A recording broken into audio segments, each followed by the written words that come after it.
It's a brand new week. Welcome to the AM News here on the AM Show. My name is Pakwesi Shandov. To our very first story, Member of Parliament for Tamale Central, Murtala Mohammed, has accused the governing New Patriotic Party of gross corruption in the management of state resources. He says this has led to a worsened state of the country's economy under the current Akufo-Addo regime. His comments follow Finance Minister's account on government COVID-19 expenditure, which he rendered to Parliament last week. We are in a democracy and have been saying this. The NDC was voted out of power in 2016 at the back of two major things. One, they accused the NDC government, which I was a member of the executive, for corruption without a scintilla of evidence. The current Minister for Finance and the current President and almost all the members of Parliament and ministers in this government said President Mahama was incompetent, the NDC was incompetent. I am not here to play the man. I want us to play the ball. Every government has one objective, and that objective is to improve the living conditions of its citizens. At the time when they said President Mahama was incompetent, unemployment rate in this country was 6.8. Today, it's 19.7%. At the time when they said President Mahama was incompetent and was not fit to govern this country, a gallon of petrol was 14 cedis. Today, a liter of petrol is 14 cedis.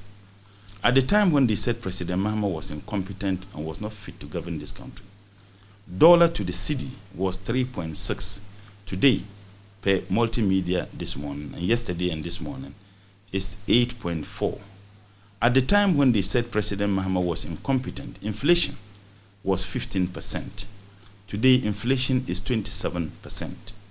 At the time when they said President Mahama was incompetent and ran family and friends government, mind you, he had only one family member who served in his government as a deputy minister, in the person of Honorable Joyce Bauer.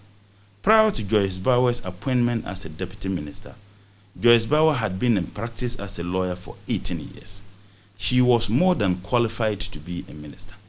Yet they went to town with the fact that President Mahama ran family and friends government without a scintilla of evidence.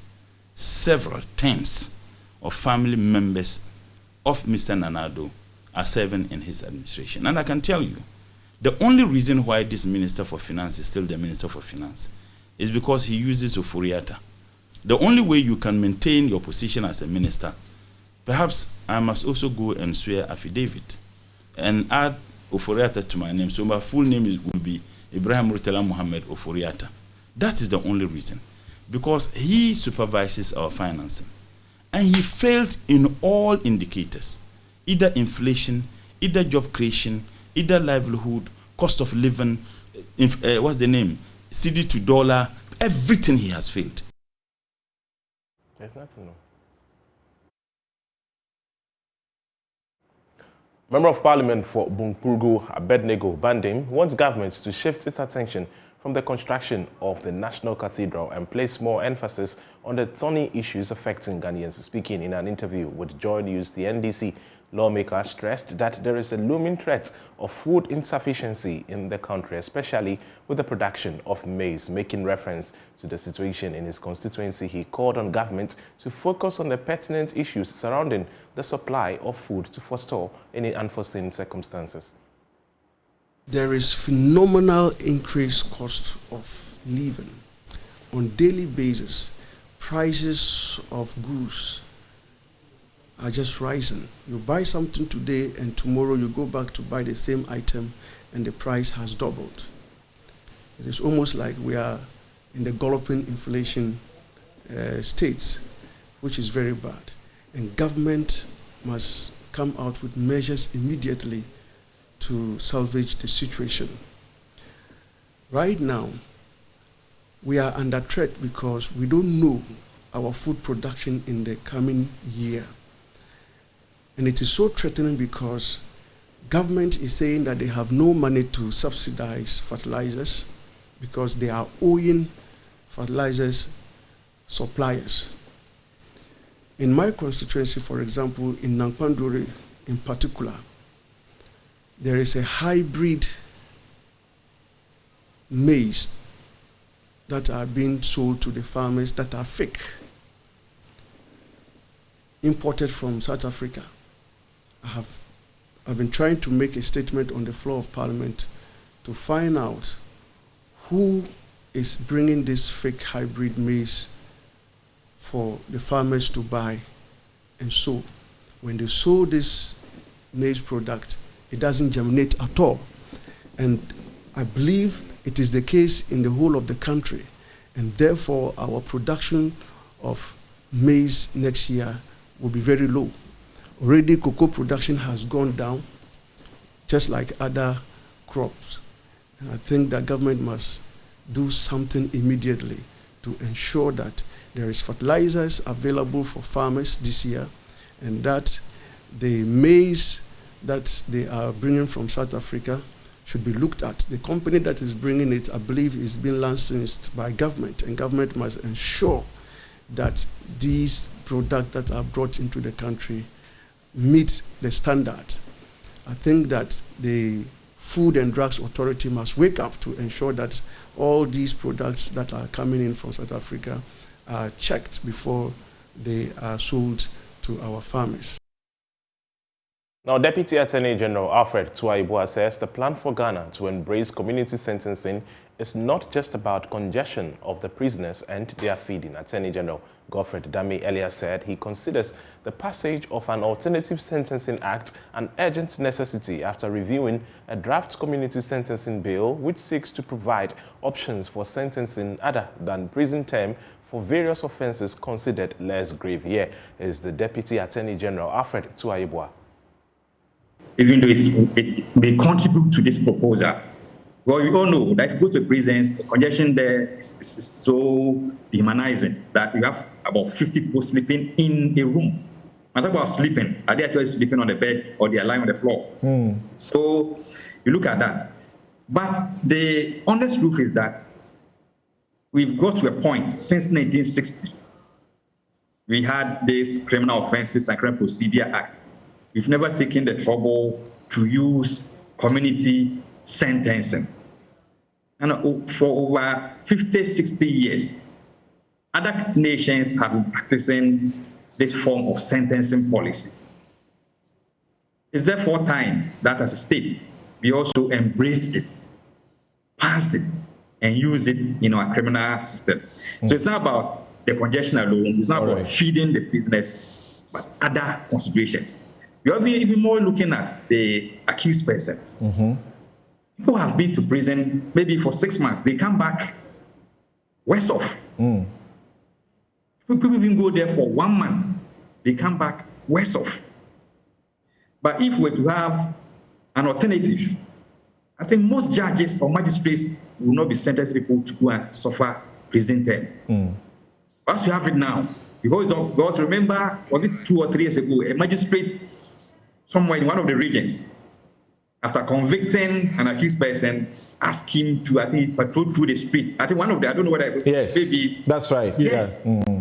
Yeah. I remember that one. So you see, such a magistrate was actually anxious to have such an act, so they can use it. Those of us who were in school in those days, where we were grown up to speak tree. You speak tree and you do what you do. Yes, and we are also being told of judges who are even handing down sentences and whipping themselves because they feel that people need to be helped. If the offense that is committed has a maximum sentence of 3 years, a judge will give you community sentence or will ask you to do community service.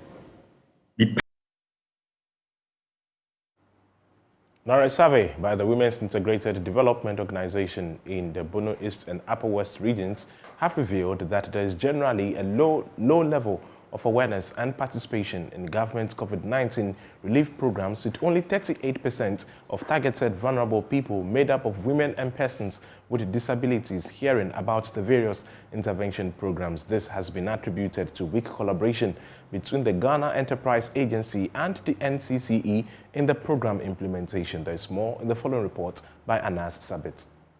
In Ghana, women, persons with disabilities and the youth are disadvantaged when it comes to economic opportunities and the ability to earn income. This is variously accounted for by lack of access to productive resources, including finances, unemployment, and a social system that does not support the economic empowerment of this group. After Ghana recorded its first COVID-19 case in March 2020, government rolled out several programs to help provide relief for the vulnerable. However, a research conducted by the Women's Integrated Development Organization (WIDO) in the Bono East and Upper West regions revealed that the targeted groups were the least to have benefited from the various intervention programs. David Balunguri Papa is the executive director of WIDO. The aim of the policy brief is to give feedback to government on the COVID-19 stipulations and support that government gave to the citizenaries. The research was looking at how government arrived at some of the policies and the involvement of the citizenry in making those decisions. Basically, we were targeting 2,000 participants, and these 2,000 people are located in 10 districts in the Bono and then Upper West region. The policy brief document presented to the Regional Coordinating Council seek to, amongst other things, highlight both the successes and policy implementation gaps, particularly in relation to equity of delivery. Government really did very well when it came to the aspect of the support government provided during the COVID-19. But our interest was at what level was the vulnerable group, particularly women, children, and persons with disability, benefiting from the support and the stipends that government provided. The survey and scorecard process also revealed that the CAPBAS program was largely unknown to most vulnerable groups, with only 38% of vulnerable people in the two study regions having heard about the intervention program. We were looking at issues of CAPBAS, the loan support that government was giving. You needed an internet to be able to access that facility. You needed some PIN to be able to access. And the questions we're asking was, what happens to the woman at the deprived community? How does he access internet? Even in the towns, how stable are our internet facilities? So if somebody is at a rural community who is a vulnerable and to whom issues government is providing stipulations to cushion the citizenry, and the fellow cannot access that funding, then we think we have to relook at it. Regional Coordinating Director George Padmore Mensah, who received the policy document on behalf of the Bono East Regional Minister, lauded WIDO for the survey and noted that the document will guide the region and government in terms of implementing future social intervention programs. It's going to guide the region, and as a Regional Coordinating Council, we'll look at some of their recommendations and see how we can implement it and guide them, especially with the sensitization. We saw that there was a missing link. The NCC and the Ghana Enterprise Agency could have teamed up and to get down to the local people, explain some of the policy to them in their local language, and assist them to be beneficiaries of the policy. And that's what the RCC is going to enforce. The study also recommended that government should consult identifiable vulnerable groups to factor in their concerns to ensure that their needs are fully captured. If we are making a decision that will really make the citizenry becomes a little bit freer in terms of the hardship that the COVID has brought upon the citizens, then there is the need for us to engage the citizenry to look at issues that really can impact on their life. Those and many more are the core of our study. Anna Sabit, Joy News, Techiman. Many females making it to top managerial positions, especially in academia, is yet to become commonplace. Currently, only 1% of women in science, technology, engineering, and mathematics STEM fields occupy top managerial positions in academia. This has largely been due to societal, cultural, and personal barriers, and most notably personal barriers. The KNUST is therefore addressing the issue by organizing a workshop for early career females in academia. The second workshop is being funded by the KNUST Research Fund under the auspices of the Office of Grants and Research. It is focused on leadership workshop for early career females in academia. It seeks to equip early career women in academia with management, leadership and professional skills. The 3-day workshop was under the theme Bridging the Gender Gap and Leadership for Women in STEM. It had 25 applicants coming from KNUST and other major universities in Ghana. The topics presented by renowned professionals from both academia and corporate organizations included handling problems in high-performance and workplace environments, personal grooming or branding, building confidence in professional workplace environment, and mentorship in career progression, a mentor and a mentee. Other topics such as grants and grantsmanship and work-life balances were also discussed. Dr. Flores Ellis is project lead. Even though we started with baby steps last year, we are starting to mature. And if we are maturing and we want to continue looking at other professionals and other cohorts, then definitely it means Excel will come back knocking on doors. OGR, Provost is here, Pro-VC is here, graduate school is here. Individuals will come back knocking on your doors. We envisage that this leadership workshop would ultimately be the pride of KNUST and Ghana at large, and possibly in terms of capacity building for effective leadership in the whole of West Africa. So we appreciate you all for coming. Pro-Vice Chancellor Professor Ellis Owusu-Dabo encouraged the participants to build a strong mentor and mentee relationship. As an emerging leader in academia, be honest. If you don't know, you say you don't know. There's nothing wrong with saying I don't know. I'm a professor of epidemiology and global health. I know a lot. But there are several things I don't know. There's several things I don't know. And you have to be candid with your mentor, mentee, and say that I don't know this one. Can you go and read it and come and share and let us know where the state of the art is and where the emerging knowledge or where the current knowledge as far as this is concerned. So be honest. And once you're honest and you admit that you don't know and you go and research and find out and come, that is success. One of the facilitators and head of Women's Desk at EcoBank Ghana Limited, Dr. Loretta Sapon, encouraged participants to share their success stories for a progressive career. Own your success stories. Share them to even encourage and mentor other people out there. It is not that you are bragging or blowing your horns. Who even cares if you are? Men do it anyway. So what is wrong with we doing it, telling others about the great accomplishments that we can do? Let us move out of here today with this mindset that we are going to tell and share our success stories. That's all for the news. The show continues with Benjamin and Bernice.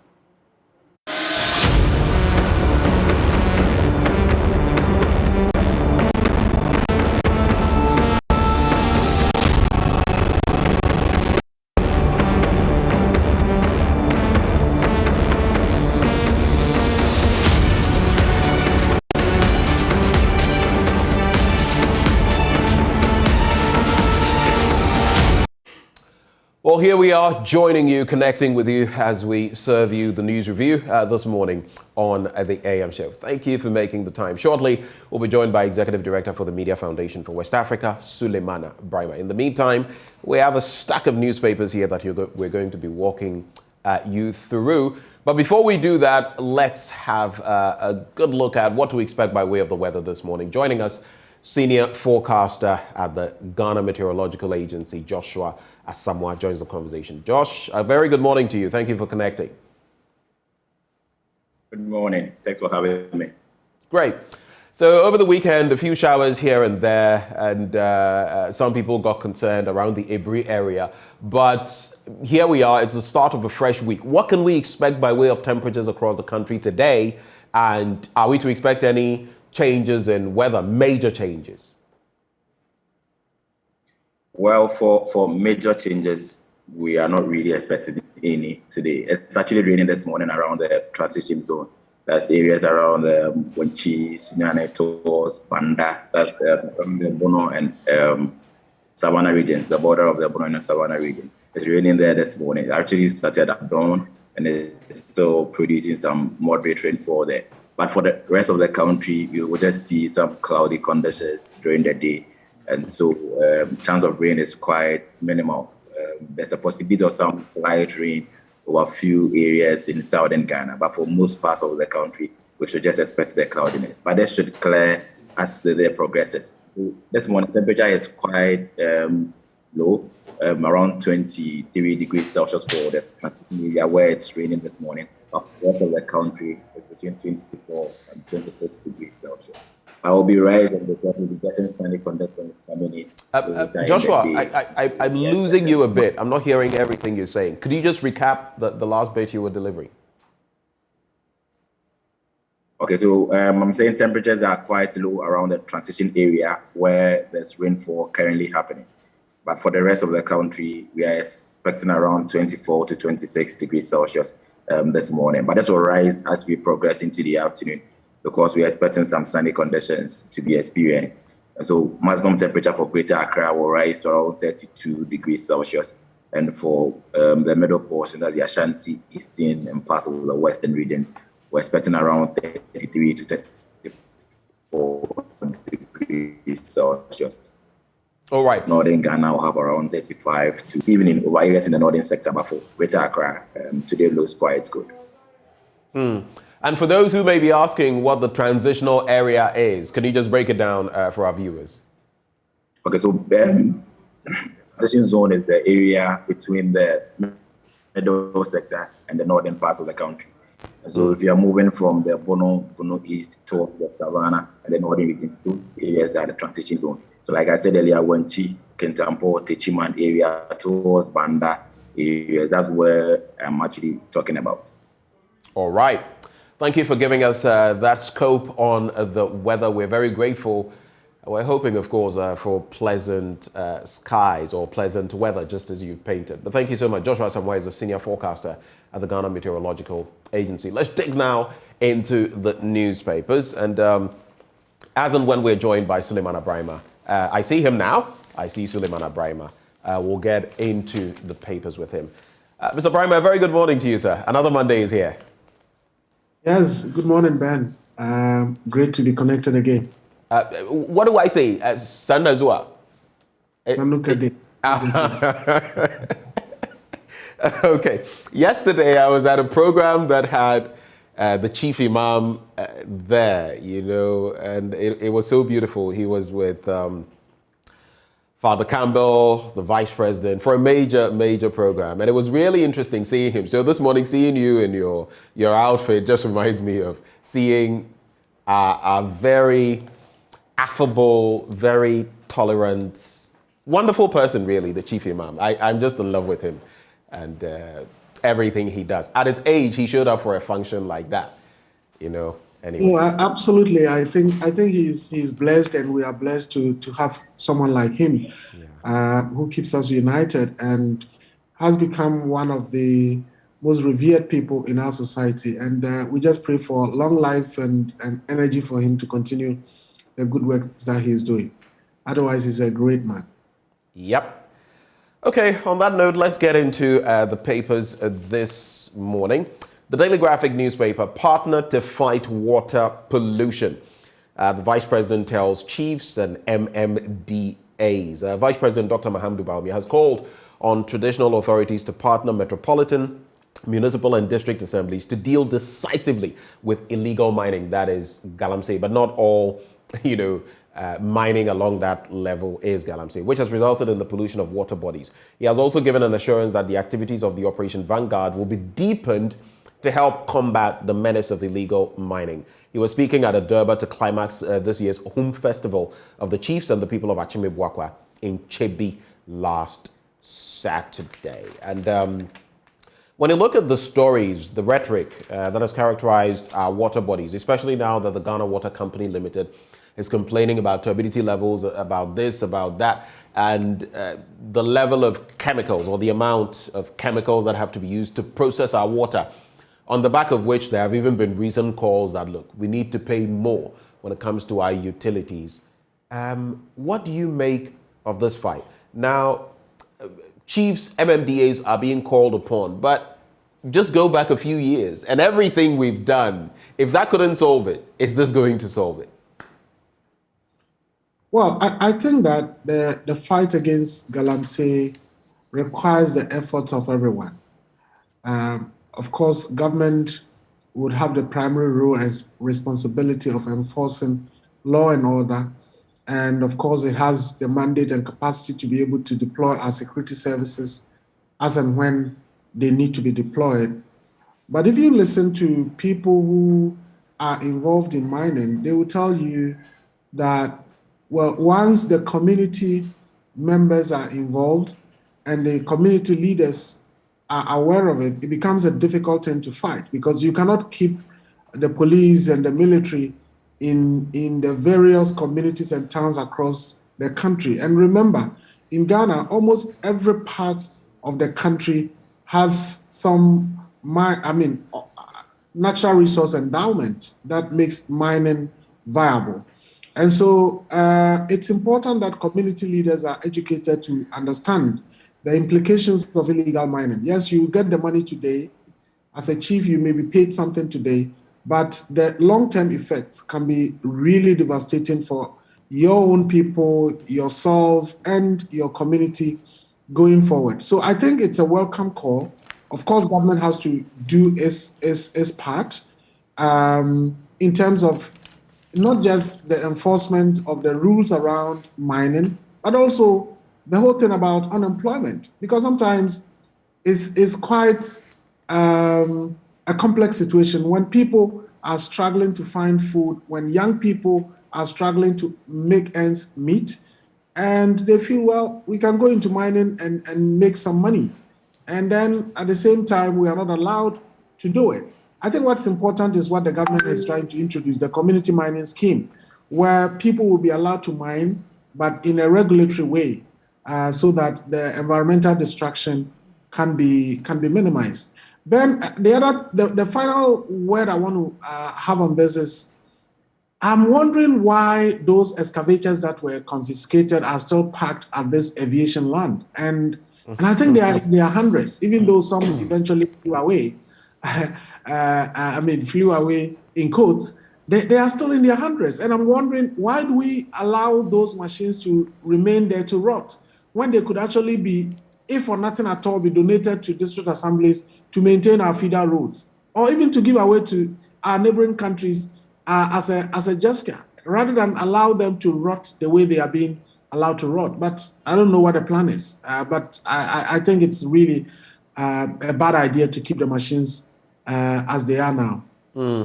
And speaking of flying away, just got me casting my mind back. I think some months back, I shared a story about bees. I think we had imported bees, can you imagine, into the country to produce honey. And we had spent a ton of money. This was in the 70s or so. And they flew away without producing a pint of honey. I could go back and look at the figures. Tens of thousands of pounds. We also have guinea fowls that have flown away. Now our excavators are flying away. It appears everything flies away in this country. But anyway, government assesses impact of economic interventions. That story is on page 20. Let's just take a quick look at that. So the government will from today, so that was Wednesday, conduct a series of engagements with key sector players in the economy to assess the impact of the economic mitigation measures announced in March this year. The exercise is expected to enable the government to determine whether or not the measures have provided enough cushioning from the adverse effects of the recent global crises. Information Minister Kojo Nkrumah, who disclosed this in an interview with journalists in Accra, said the engagements would also enable ministers of state to examine what more should be done to support Ghanaians during these difficult times. And these are some interesting bits in here. I don't know what your take would be on that. During the lockdown, of course, there was the supposedly free water and electricity and hot food, like we've been told. And then in recent times as well, a little bit of a cushion when it comes to fuel prices and all of that. A few pesos, taken off. Your quick reactions? Well, sometimes it's really difficult to comment on these matters because for the free water, free electricity for a certain category of people in our country, yes, it was good. But as it turned out, I think that to a large extent, those measures were put in place just as a way of cushioning the electoral fortunes of the government rather than an act of goodwill. And that is because, I mean, given what we are going through now, the same people who were supported then are now being, squeezed to their wits. And you wonder if they were poor then, how have they recovered from the effects of the pandemic? To the point that now, if you look at how much is being paid for electricity, water perhaps has remained where it has been, maybe except the marginal increases. But if you look at fuel, and where things are now, and the fares that people have to pay, particularly those who are not using private vehicles, the fares that they have to pay to commute from one place to the other. You wonder whether there is any such mitigation measures. I mean, a true mitigation measure would be President Akufo-Addo cutting down his ministers from the current, 100 or so to maybe 50. This country can be run with just about 50 ministers. Why is he not doing that? To the extent where we still have, Adjo Asafo maintaining the ministerial position after almost a year of being away. That particular issue has become very problematic, hasn't it? I mean, this is like a case in point. I've never seen this in the Fourth Republic. I mean, it's a novelty. And we've spoken about it time and again. But that also brings to mind another aspect of the entire conversation. It appears on some of these matters, again, maybe we should look at our constitution because the executive powers are that wide. And we can talk all the talk, but in the end, it's up to Mr. President to decide whether or not to axe her. I mean, I have my own thinking on that, but she's not going anywhere. She's still at post, very much so, because if you listen to her interview with Blessed Soga, my colleague, she said that she was expecting to come back and take up both her parliamentary slot and her ministerial position. You disagree? Well, that's an indication of the quality of governance we are getting from President Akufo-Addo. I don't think that, anywhere in the world, this can happen. And I don't think that in Ghana, if President Akufo-Addo, for example, was in opposition and a different person was in power, right, and this was what is happening, I don't think that the president would say this is something that should be allowed. So double standards in there, right? I mean, absolutely. I don't think that the president can justify anywhere that, keeping this person as a minister for over a year, close to a year now, is an act of good governance or an act of good leadership. And the point I'm making is that if indeed this government wants to really introduce any mitigation measures, it's about cutting back on the appointees, cutting back on the number of ministers, cutting back on the number of presidential staffers, which are really eating a lot into our resources. And unless those things are done, I mean, President Ouattara, just neighboring Cote d'Ivoire, at some point decided to cut back his appointees to 30 as a way of, dealing with the impact of the pandemic and the effects of other global issues, such as Ukraine, Russia, and all of that. But we are still maintaining the same number going forward. Right. I mean, the issue of and curiously, we don't even reshuffle. That's another issue that people have. We don't necessarily reshuffle because there have been a few changes, but not much of a reshuffling. We saw, for example, NAPO, Dr. Matthew Opoku-Prempeh, moved from the Education Ministry to the Energy Ministry, and then his deputy taking over. A few changes here and there. We saw Kojo Oppong-Nkrumah, take over from Dr. Hamid and all of that. But apart from that, no major changes. And people have spoken, fiercely about that as well. That, look, it appears we have a stagnated system. People are comfortable and they can just be in these slots and it's all smooth running. But that's just one of the stories to look at. This one might interest you as well. Criminal Code embraces plea bargaining, and Parliament has passed the Criminal and Other Offences Procedure Amendment Bill 2021 to provide for plea bargaining in the administration of criminal justice. Now, when assented to, Suleimana, the law will ensure the speedy trial of cases and help decongest the prisons. The memorandum accompanying the bill named the benefits of plea bargaining, hence the amendment to include a reduction in caseload of the courts and prosecutors, saving the state time and money by avoiding long and protracted trials. I'm sure this is something that will find favor with you, something positive. Well, it's absolutely positive. Anything that is intended to further enhance the rights of all persons is a great development.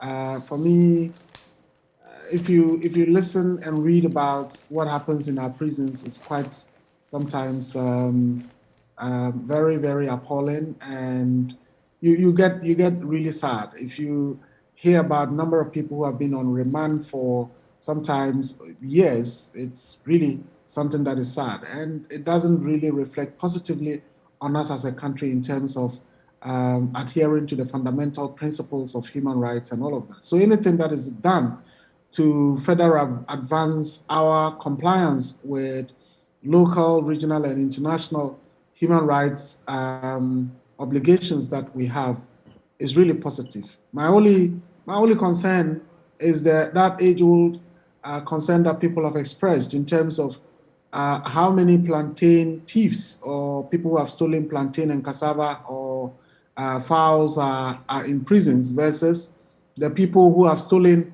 what can buy sometimes thousands of fowls and thousands of goats and sheep, and yet are walking on the streets because they are covered by political godfathers and so on and so forth. That for me is the true administrative and criminal justice thing that we have to crack.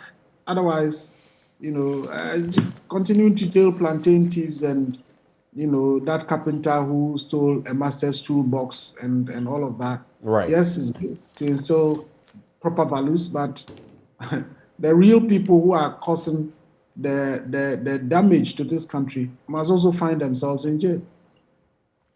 Let's look at some other stories very quickly. Graphic Group increases cover prices. Why am I bringing you that? Because it appears prices on everything, skyrocketing. I've been, it's interesting. Over the last week when I went and bought a few things, people would complain because they would tell you that the price was this just a few days ago, but guess what? It's changed, and so you have to pay more. But the Graphic Group is also increasing its cover prices for, the Daily Graphic, the Mirror, Graphic Showbiz, Graphic Sports, and all of that. Even, I find this interesting. The Catholic Standard, and I'm Catholic, so I know, is about to, increase prices. This has not happened in a long while. So when these things start happening, Charlie, Chrome Ayeshi. Anyway, so there's also monsters on roads, rickety vehicles, predatory roads hunt, prey. That's in the middle spread of the paper. And Bania strikes as hearts stunned Bechem to retain MTN FA Cup. Any final thoughts on what I shared before I move to the Ghanaian Times newspaper, Suleimana? Or should I just move ahead? Well, I think we can move on. All right. Government assesses economic intervention. So what I may have failed to add from the Daily Graphic story was that they were also looking at the different dynamics when it comes to, let me just make reference to that. It just skipped my mind. So they were also looking at the reopening of the land borders and the removal of COVID-19 restrictions. Yes, now I remember. So those two as well, in terms of the measures to alleviate the suffering of ordinary Ghanaians. So that story in the Ghanaian Times as well on page 7. Then rekindle volunteerism to deal with filth. That's the vice president, according to the chiefs. And in recent times we launched a volunteerism project in the country, which hopefully will make some great inroads for us. Parliament amends Criminal or Other Offences Act, like I mentioned, and MTF honors Dr. Awal for innovative tourism drive. But let me just get to that story on page 15 very briefly. Not the substance of the story, but Dr. Awal as tourism minister. And I mean, you recall he was the minister for business development, I think. And he's now minister for tourism. when you look at our tourism in the country, I've always had major problems. Where do you think we're falling short, Sulemana? And what can we do? Because, mind you, we've been told that the National Cathedral, for example, will serve as a touristic site. Well, that's if we manage to really put it up, because I doubt that. Do you have doubts about it? Absolutely. I doubt the National Cathedral would be completed. And if why do you doubt it? No, but where are we going to get the money? Where are we going to get the resources to be able to complete it? Even though we know a lot of our money is being put into it, but what is required to complete the National Cathedral, I don't think that this government is going to be able to mobilize that resource between now and the end of 2024. You're talking of about $547 million plus. I mean, if you look at the compensation packages and then you look at, well, some of what we've paid already to Sir David Ajay, and then the real cost of the project, you think it can't be done. Some members of government say governments, GOG, should fund the project fully. And you think they can't do it? I doubt they can do it, even if it comes to the point where President Akufo-Addo decides that he's going to use state money to build that cathedral, which is a promise, his personal pledge to God. I don't think that as a country would still be able to manage to do that, unless we decide that we're stopping our road projects, our school projects, and all the other fundamental projects that we have as a country. And unless it is done, I don't think that any government post Akufo-Addo would want to waste, or put our resources into that in order to complete it when they are really, really priority of priority. But you see, Sulemana, I've contemplated that as well. I have my own problems, serious problems with the National Cathedral project, and many people as well. Recently, we heard the chairperson, the president of the Ghana Catholic Bishops' Conference, Archbishop Philip Name, come out and also state his concerns that, look, even the supposed Catholic representative there is not our representative. The person was handpicked, so it's not reflective of us and all of that. I mean, and that in the current state, what we're facing as a country, we have better priorities to look at, if you can even call the National Cathedral a priority, that is. But the other angle to all of this is, if we spend that much money on the cathedral, though I am against it and you are against it, if we do expend that kind of money on it, shouldn't governments that come at least complete it, so that it wouldn't be another uncompleted elephant, project, white elephant project? You didn't complete the thing, it's not yielding any money for. Do you get what I mean? It will be stuck in transition. I got it, Ben. But you see, if any leader post Akufo-Addo takes over and really is committed to the development of the country, even if it requires $40 million or $50 million to complete it, right, there are fundamental issues in our country. Not too long ago, I mean, some people appealed to me to support them to get desks for their kids, and Ben, through friends, mobilized just about 25,000 Ghana cedis, just 25,000 Ghana cedis. And I was able to get desks that took care of about almost, I think, about 320 kids. So if just 25,000 could do that, imagine what $1 million can do. Look, what has been committed so far to the National Cathedral in terms of money could actually solve the problem of having kids who are lying on their bellies to study across the country. Almost everyone will be catered for. So as a country, why would we leave that? Why do we think that always looking at these kids going through this struggle, we think is godly, and building a cathedral that will make God reward us? Absolutely not. So I don't think that any leader who is truly committed to the development of this country, to the well-being of the people of this country, would be doing what we are seeing now in terms of committing these resources when people cannot get basic things as water to drink. In this country, people are still drinking from the same source as animals in this country. Kids are lying on their bellies to study. Kids are studying under trees. When it is going to rain, they have to close. When it is sunny, they sit under the sun to study. And then we say this is leadership, committing resources to this. So well, unless we have another leader who has their priorities messed up, I don't think that the National Cathedral is something that is going to be completed. by the way, you mentioned the issue of the removal of the closure of the borders and so on. I think that it was needlessly kept long. Right. Our neighbors, Cote d'Ivoire, Togo, Burkina Faso, they never had that in place, and yet we never heard about, COVID ravaging these countries. So I don't know why we kept it for all that long with all the economic implications on people and on the country. Right. But we've now opened it. Our airport measures, it was one of the toughest in the region. Nigeria, Cote d'Ivoire, Togo didn't have that in place. But did we hear that people there were dying of COVID, or they were, massively impacted by COVID than we were? Right. I don't think so. So again, it was one of those. Initially, it was good to do that, but as we went along, I don't think that it was really necessary.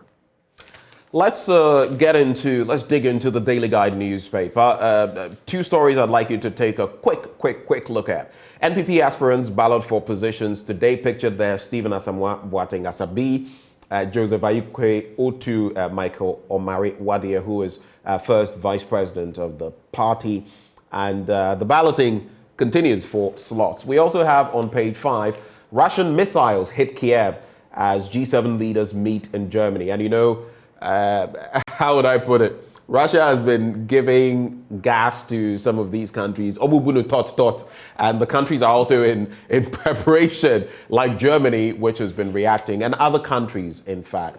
What is your quick reaction to these? But one thing, for the first time in a long while, since the 1990s, for example, Russia has defaulted on its debt obligations, which has got some people questioning. And the squeeze on Russia, people say it will not be very immediate, but over time, it will set it back by many years in terms of technology, in terms of its economy, in terms of being a part of the Committee of Nations. Your quick reaction to these two stories? Well, I think that the Russian invasion on Ukraine is an unfortunate thing. If you look at the devastation that is happening, if you look at the number of people who are being displaced, who are being killed, it's really a catastrophe. And I think it could have been avoided. I really don't know. Yes, of course, nations have to protect their integrity, defend their security, and all of that. And of course, globally, Russia is a superpower. You can't discount that. And so the moves by Ukraine to join NATO, despite all the potential impact on Russian defense, Russian security, and all of that, I'm sure there could have been ways of dealing with it without the invasion and all the human and economic impact that we are witnessing. I'm sure by now, perhaps Russia would be saying, well, we should have had a different approach rather than what we did. But it's difficult to pull back, because if you pull back, what does it mean? Does it mean you have lost the battle? Or what do you do? And so I think global leaders must continue the conversation to see how it can be resolved peacefully. But like you said, Russia would really, in the long term, suffer for this act. Of course, Ukraine would have to rebuild, and a massive rebuilding effort will have to take place. And we are all impacted. The food crisis, the fertilizer crisis, and all of that. And of course, whatever would have come to Africa as aid may eventually have to go to Ukraine for rebuilding purposes and all of that. So it's a global issue, and it's really unfortunate. I'll wrap with these stories, and I'll fuse them together because they are stories that we find weaving through the three papers: Republic Press, The Finder, and Ghanaian Publisher. So take an example, Ablakwa Jubilee House in Tango over president's flight.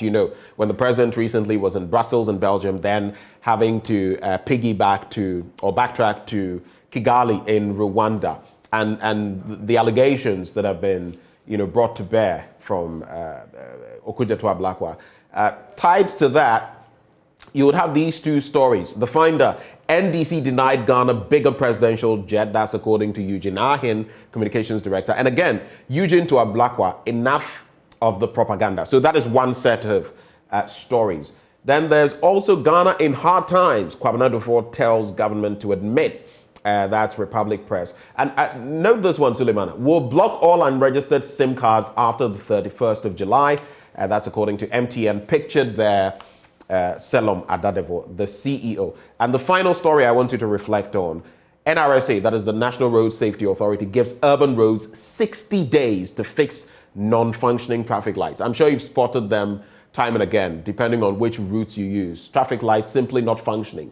In broad daylight, I mean, at the crucial hours. Your quick reactions on these. So the president's flights are Blackwell on those, then urban roads and what they are saying, and then the blocking of SIM cards by MTN.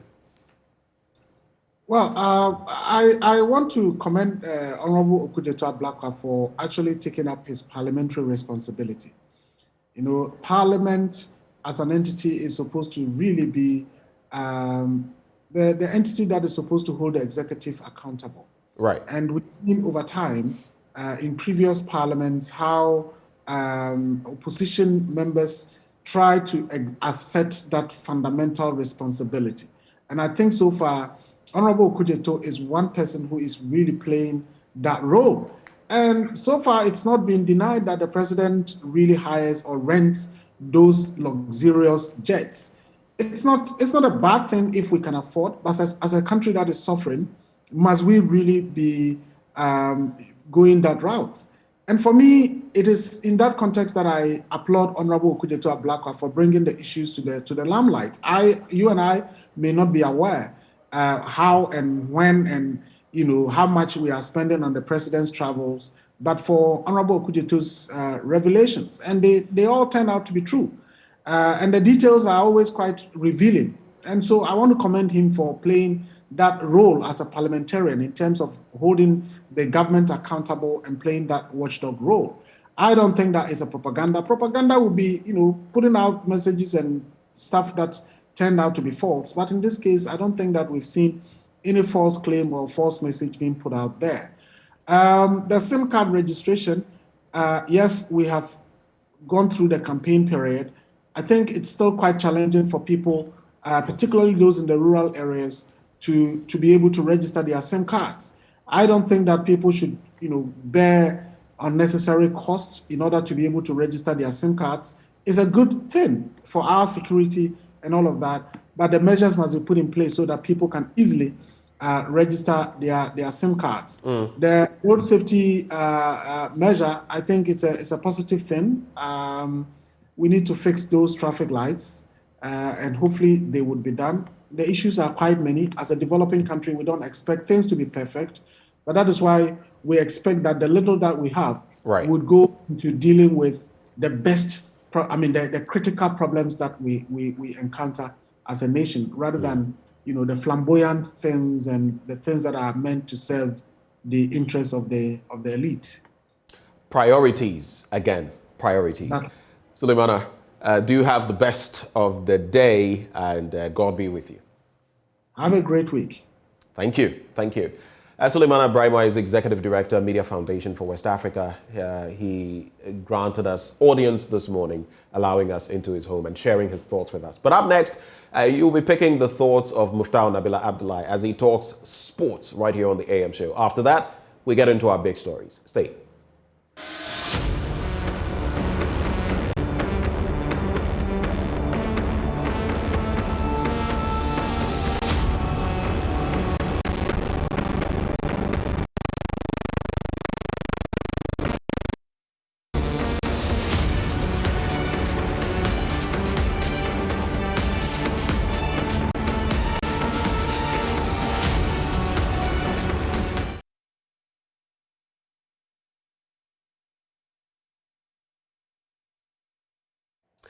Thank you for staying with us on the AM show. And at this juncture, we talk about Ghana's economic performance, aka one of the main parameters we use, the gross domestic product. Now, we're looking at it for this first quarter and what the dynamics are compared with the same time last year.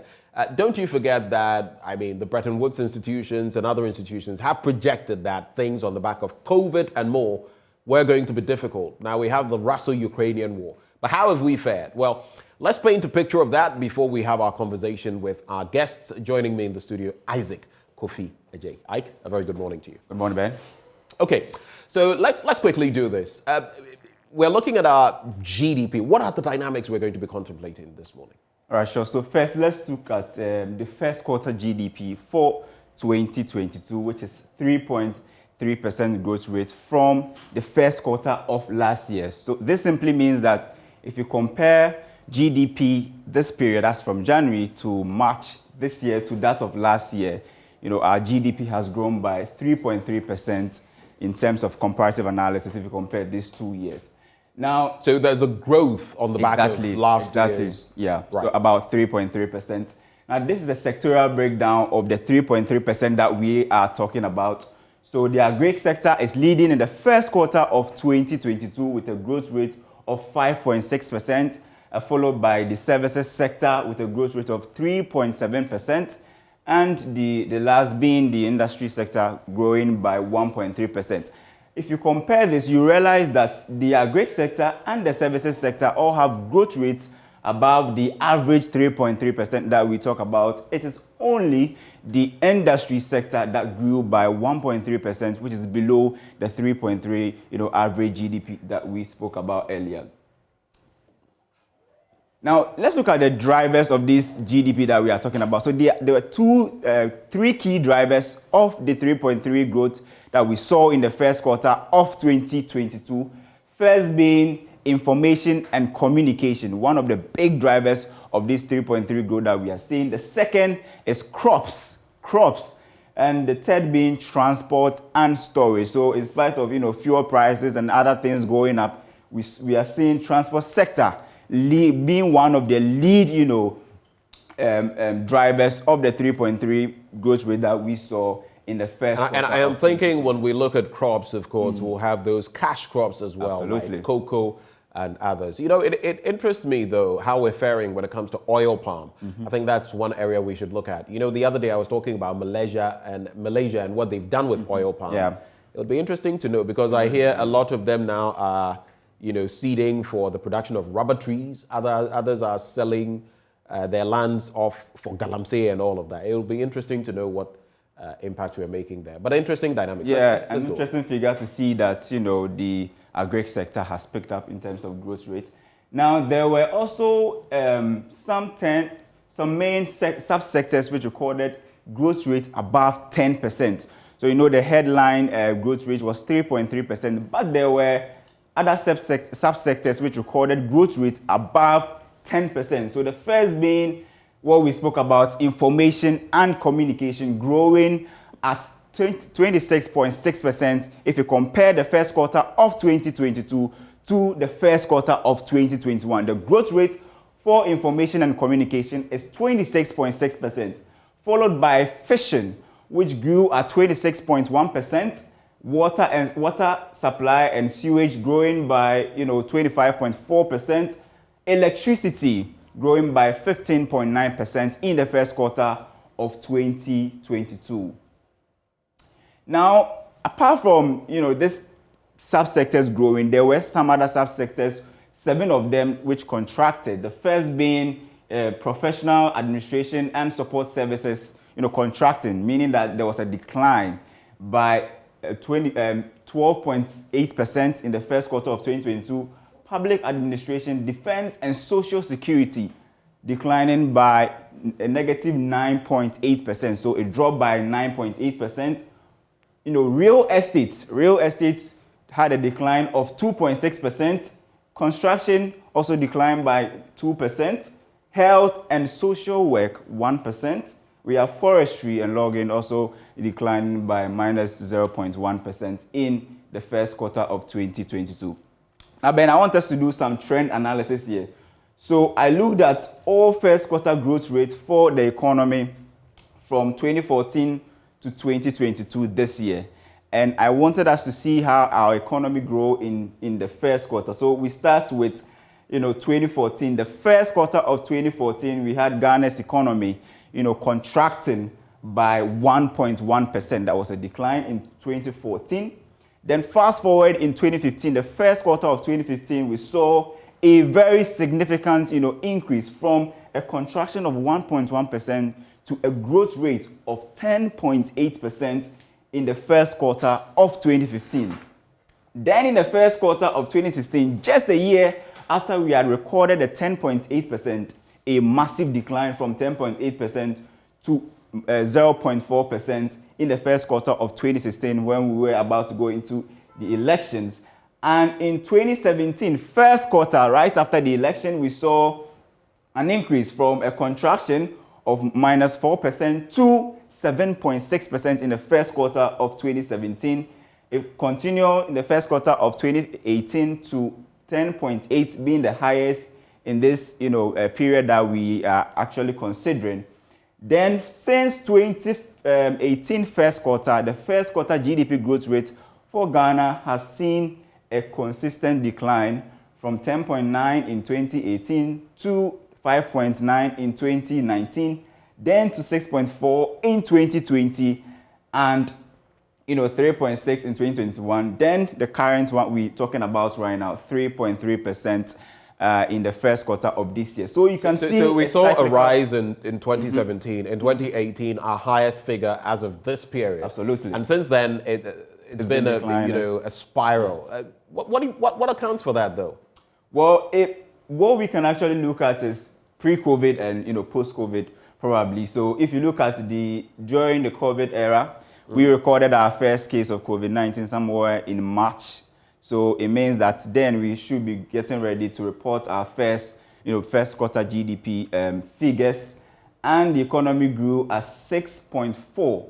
But if you compare 6.4 to the previous one, that was 2019, there was actually an increase when we entered the COVID zone from a 5.9% in 2019 to 6.4% just when we entered COVID. That should tell you that there was some sort of increase from 5.9 to 6.4.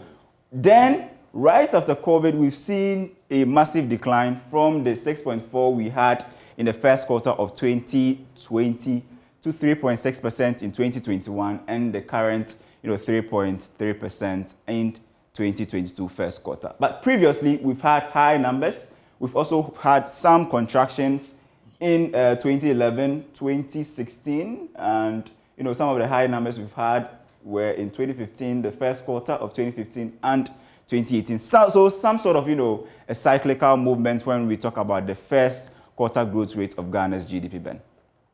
Well, Isaac Kofi Adjei there, walking us through the analysis when it comes to our first quarter GDP as of this year. Thank you so much, Isaac. Now, let's get on to our guests. Professor John Gachi is Dean of the UCC School of Business. We also have economist at the University of Ghana Business School, Dr. Patrick Esuming.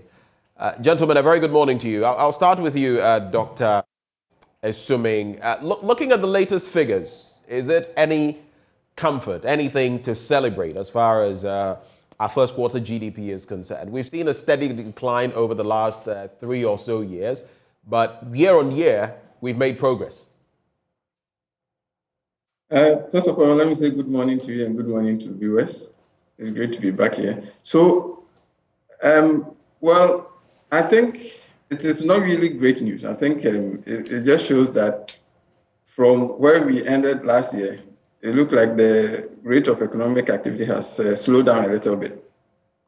So even last year, when we had the economy grew at 5.4%, I think the 5.4, even though it was higher than some people estimated or projected, we have to understand that it's still lower than what we were doing pre-COVID.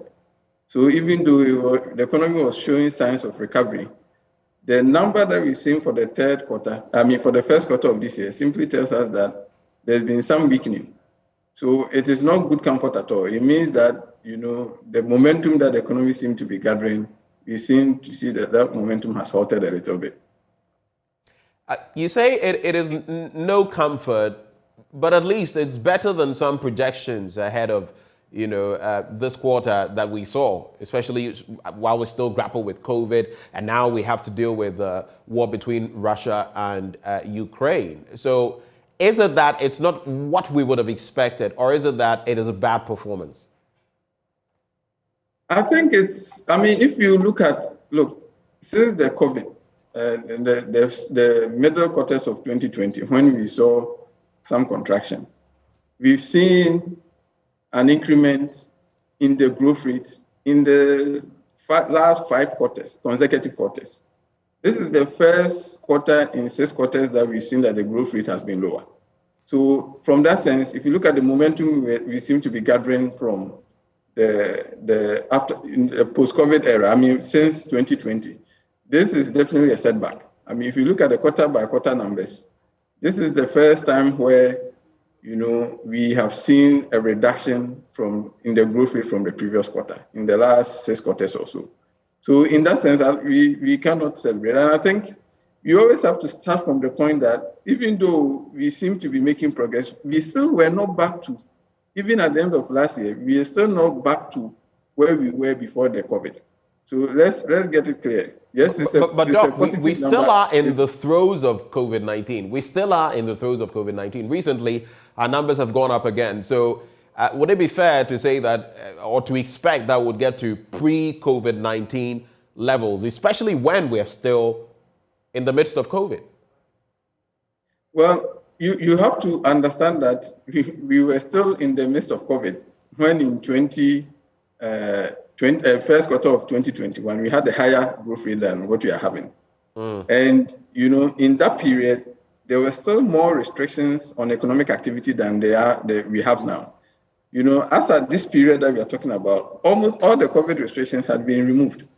So you expect that, we will see a much better performance than the period. So you are right that the COVID hasn't completely gone away. But even in the period where we didn't have vaccines and there were still restrictions on economic activity, you saw that the growth was much stronger than we had this year. That's the context in which we have to understand that this is a weakening. But when you look at the projections from the World Bank, they did project that agriculture, services, and industry would, spur on our economy in 2020. At least when you look at the figures, the facts and the figures, and you look at agriculture, which contributed in this first quarter 5.6%. You look at services 3.7% and industry 1.3%. A bit of a low there. Is that at least a pointer to the fact that at the end of the year, we could get the 5% plus as projected by the World Bank? I think the 5% is still achievable. We might probably exceed it. But that is. So it's actually 5.5%. That is the projection, 5.5%. We might still exceed the 5.5%.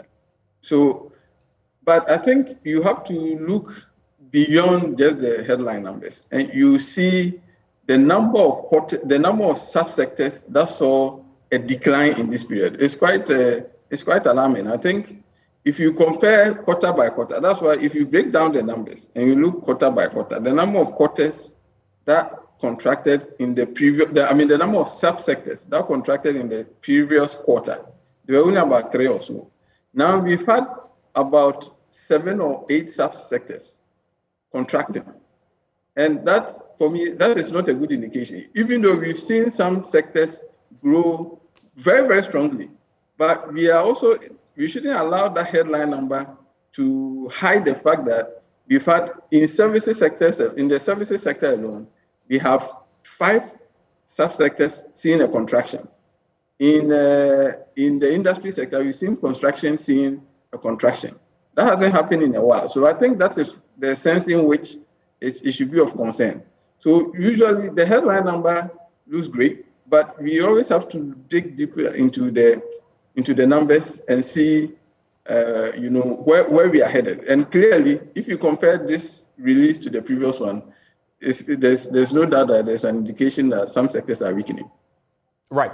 Let's look at the sectoral, contributions and the changes, and let's just get into them and give me your outlook on them, because we know that in this instance, the main drivers of our economy in the first quarter were information and communications, that is ICT, crops, cash crops, and then transport and storage interestingly. And when you look at the breakdown, you would see that information and communication contributed at 26.6%, fishing 26.1%, water supply, sewage, waste management and remediation activities 25.4%, electricity 15.9%. But there were also laggers, those that were a drain on our economy. 7 sub-sectors which contracted. Professional, administrative and support services by over 12%, public administration and defense by over 9%, real estate, construction, education, health and social work, forestry and logging, all of them contracted. What picture really does this paint? So the laggards vis-a-vis information and communication, crops and transport and storage. Yeah, so if you look at those, in particular, the services sector, the subsectors that have seen contraction, it's an indication that, you know, the problems with public finances, with government finances in the first quarter may have played a role.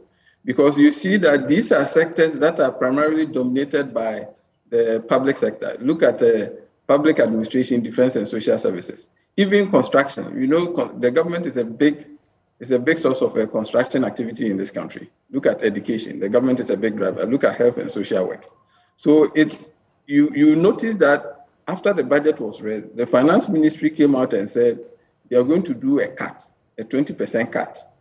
And when they announced that, some of us challenged that if the cut actually happens, it's actually going to cut capital expenditures. It's going to cut the things that will actually spare our long-term growth.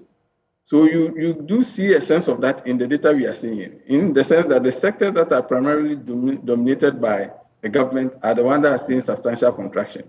If you look at the ICT, which are seeing substantial growth, if you look at the fishing sector that are seeing substantial growth, all of those have very little government participation. So it just tells you that the actions that we took in order to face government finances, to help us, to help government balance its books, it seems to be biting.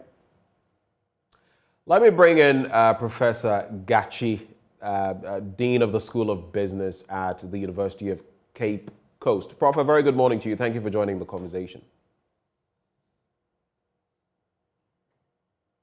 Hello, Prof. Yeah, good morning. Good morning, Prof. It's a pleasure having you. Let's take a quick look at these latest statistics from the Ghana Statistical Service vis-a-vis what projections the World Bank had made. They had said that in the medium term, the economy was going to see a bit of a boost, projecting a growth of 5.5%, on average 5.3%. When you look at this surge, so to speak, quarter on quarter, 2021-2022 of 3.3%, is it indicative of that growth that was projected? I think, first of all, we need to put into historical perspective that all the average expected growth of the country, even in difficult times, we were able to surpass that. It is also possible that the conservative expectation of growth put forward by the World Bank may as well be surpassed, perhaps at the end of the year. I think the growth should be looked at from the annual point of view. One doesn't know what will be the next quarter's growth.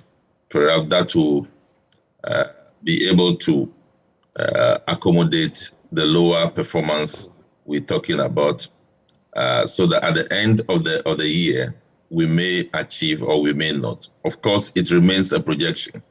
Many factors will have to play for those projections to come true. All that I think we should be doing is to look at the areas that we are not doing well from the statistical service point of view, and try to address those that we can address within the year to propel growth in the next quarters. Let me just permit me to just interject here, because there are 7 core areas that contracted, which are the areas where we are not faring so well.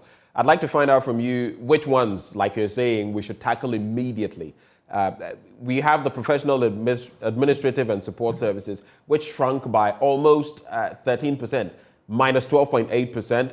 Public administration, defense, and social security. Interesting there, social security, minus 9.8%. Real estate has taken a hit on the back of COVID and all of that, minus 2.6%. Construction, minus 2.6% as well. Education, interestingly, minus 2.0%.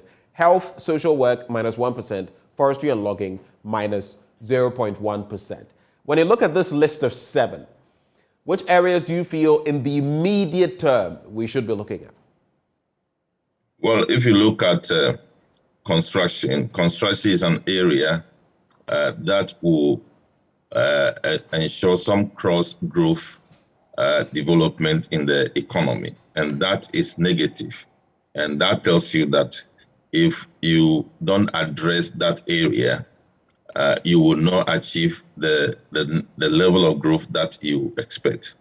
Again, if you look at most of the activities there, if government performance is negative, that will also fuel into some activities of the private sector.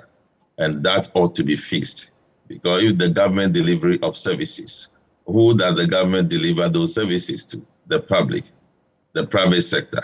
And if that is so weak, I believe it will have dire consequences for efficient delivery that will contribute to growth of the economy by the private sector. That ought to be tackled. Then again, education. What is the issue? That education is now negative. Education is huge. If you look at it, the education economy alone is so huge. So if that is performing negatively, if I'm a policymaker, if I am part of the administration, I should be tackling that seriously. Okay, so that definitely would be an area to look at. But I want you to look at, having seen the dynamics, you would realize that from the first quarter in 2021, in fact, the first quarter in 2020, we're looking at a growth rate of about 6.4, or we're looking at a level of 6.4%. In 2021, 3.6, and now in 2022, 3.3%. The trajectory has been falling over the years since 2018, even pre-COVID. What do you think explains that? Well, I think that gives opportunity to the managers of the economy to know why, even just after COVID, we seem to perform quarter-on-quarter basis better than when we are moving far away from COVID. I think that is what the managers of the economy are supposed to do, to be able to fuel growth in those areas. Let's take a look at what more of what the World Bank has been saying. But in 2022, we had our own projections in terms of stabilizing the economy, in terms of consolidating the economy. And we were looking at raising revenue from 16% to about 20% year on year. So in this year, we're looking at increasing revenue generation by about 4%. And we also had in there the e-levy. At the same time, we were going to also minimize fiscal wastage by quite a large percentage ahead of 2024. Those projections, are they realistic now, or should we throw them out of the window on the back of what growth we're seeing, and on the back of the fact that the e-levy has its own problems? I don't know whether you've heard, but that latest release or survey by Imani Africa points to the fact that there is such a huge decline in terms of transactions, in terms of people using mobile money in a way that will generate taxes. What's your take? I think the reason why we are concerned about the lower growth rate is because of two important things. One, we expect that if growth is inclusive and managed very well, that growth should contribute to revenue generation. That is one of the expectations. Growth is not for nothing because it has implication for other fundamentals like revenue mobilization, employment generation or employment. So if our growth is going down, then we are concerned that these important fundamentals that we aspire to achieve, we may not achieve them and to have dire consequences on us. So I think we should rather be concerned that these developments are taking place. That tells us that many of the problems that we have, and we think that they are anchored on robust growth, we will not get to that point. And that is the risk that lower growth rate poses to the economy. It's also going to ensure lower revenue generation. When you match it against your ability to pay your interest on debt and all those things, you will have much problem. When you talk about new opportunities that are created by this growth, you will find it difficult to account for that. And for that matter, you will find it difficult to account for expansion of businesses. You will find it difficult to account for new employment as a result of expansion or as a result of new opportunity. So I think we should rather be concerned and try to revise the environment within which we have put those projections. Because if the environment is wrong like we are seeing now, we may not achieve whatever we have put forward to achieve. E-levy, yes, we all know that the performance is not as good as expected, but this is the time that I think the Bank of Ghana should release the first 2 months or so of implementation of e-levy. What is the percentage of performance? Whether we are below target by 50%, by 30%. Some people are talking about performance of just about 10% of the e-levy. I mean, Imani Africa says it's declined by what, some 83%. That is huge. Yeah, that is Imani. But Bank of Ghana is the institution that should tell us that this is the performance of e-levy. Imani has done a good job, but we want that to be authenticated by the Bank of Ghana. Dr. Suming, is that a call you support as far as revenue generation is concerned? Because once you are caught in what, I mean, globally, we're caught in battling COVID-19, battling what is happening between Russia and Ukraine. Governments, economies across the globe are getting battered. And this is one of the main measures, tax or revenue generation. How much of a concern is it for you, this entire e-levy dynamic, before I go back to our fiscal deficit? Well, I think as far as the e-levy is concerned, before they put it in place, many economists, myself included, had warned that the government is not going to raise as much as it was projecting. So, the government seemed to estimate that, the reaction, the public reaction to the tax will be minimal. But we will find out, I'm sure, in the mid-year budget, when the expected next month, when the finance ministry comes up, we will see exactly where we are. So, but the e-levy is not, let's not forget, the e-levy is not the only thing that we put in place to help us to expand the revenue envelope.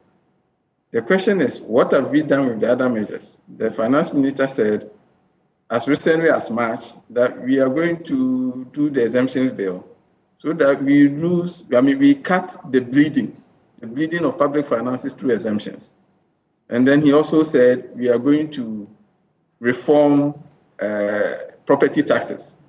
So all of those, we expect that all those measures will help. Even with that, if all of those come on board, and yet the growth rate of the economy is slowing down, well, that might still affect the overall revenue that we raise. But let's not gloss over this. We need fiscal reforms. We need to make changes in how we collect revenues. And so far, the finance ministry has been dilly-dallying, and we haven't made the progress that we need to make. When the economy grows... What makes you say the finance ministry has been dilly-dallying? I mean, it's announced what you've been talking about, the property issues and all of that. How is the finance ministry dilly-dallying? Well, it's dilly-dallying in the sense that this year is not the first time those items have appeared in the budget. Read the previous budget. You see that it's always been there. You will reintroduce the exemptions bill. It has appeared over the last 3 budgets or so.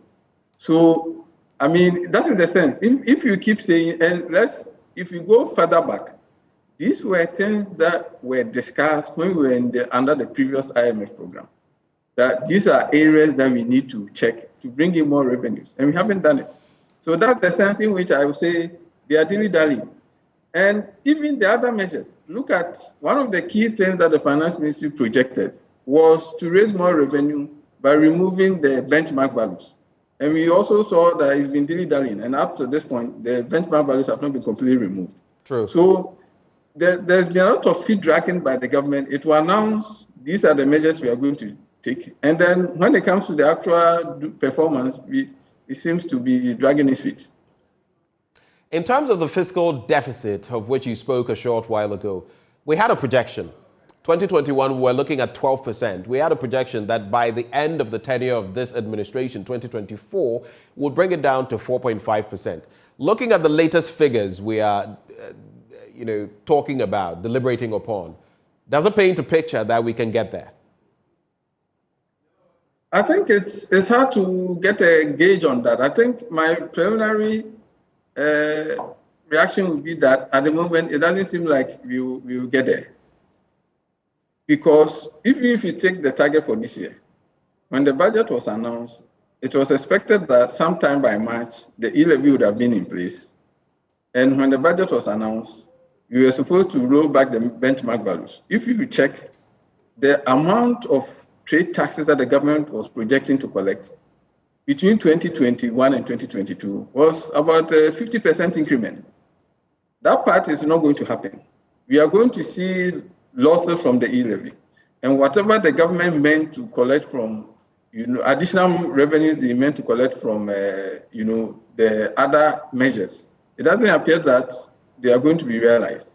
So if you put all of this together, and the fact that, it's only the first quarter, but the growth is not as strong as we expect it to be, there's a real chance that we will miss the target.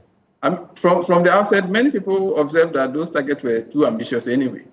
And I don't think, we will see. Let's give the government the benefit of the doubt. But if by the end of this year, all the measures that we said we are going to put in place, for which we projected a steep increase in the revenue for the year, if the Finance Ministry continues on the path that we are on, I don't think we will meet those targets. You don't think we'll meet those targets? Let me go to Professor Gachi on this one. Now, even as we talk about all of these, there is an outstanding issue that we can never leave out. It has to do with our cedi and its performance. That also will affect business and the economy. We look at 2019, where the cedi lost value by about 3-point-something%. Then in 2019, 10+%. In 2022, within this period, we've lost over 20%. How does that affect the various dynamics in terms of meeting our fiscal deficit, in terms of meeting our GDP projections, in terms of stabilizing our economy? Well, I think let me look at the depreciation from cost perspective. You know that the depreciation will actually influence the cost structure of businesses and even consumption of people. And that put pressure on us, and that contribute to inflation one way or the other. The fiscals are also not helping. Therefore, that collaborative policy framework that should deal with the economic difficulties that we have is not present. So we will continue to see the effect of depreciation, escalating costs, and translating into prices. So that is the situation we find ourselves now. When you go to the fiscal side, most of the things are not meant to be achieved.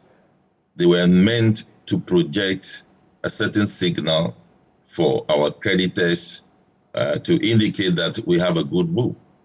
Because if you look at our revenue performance, for the past 3 years, the revenue performance that we see show a downward performance of about 20%. That is to say that if you project 100.5 billion Ghana cedis, you are likely to perform below the expectation by about 20%. So that should indicate to the policymakers or those in finance ministry in indicating the level of revenue that we are supposed to generate. So in the first place, the revenue, in my opinion, were not meant to achieve. When you go to the cut in expenditure and all those things, what the government is doing is just because the government doesn't have money to spend. And those cuts that they talk about did not reflect in other numbers. For example, if you cut the general expenditure by 20%, and we do know that there is an alignment between the amount of debt that you acquire in a particular fiscal year is related to the gap, that is the deficit. But if you look at the data we want to acquire within the year, we have not slashed it down to align with the new fiscal deficit. So it is just a statement. They were not actually meant to reflect in the books, and they did not reflect in the books. And other watchers of the economy have come to that conclusion, and that is not good for the government.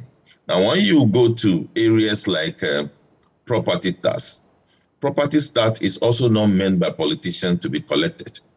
They just dressing the books to indicate that we know the sources of revenue, because there is political undertone to some of these things. The very people who own huge property, they are the same people who are contributing to party finances and the rest. And when they mention these figures out, they go back to their drawing room. They are not encouraged to implement some of these things. So anti-political expediency, we also look at issues of party finances. Some of these taxes will not come on board as expected. In fact, even if it will come on board, they will just target the low-hanging fruit, like some people who manage to pull some property, they will be targeting those ones, and they may not go to real areas where property taxes could be collected in huge sums. Let me come to Dr. Esumeh. Dr. Esumeh, would you like to take the same point on the bit of our cedi and its free fall, and how this could impact our expectations ahead of 2022's end, that is the last quarter?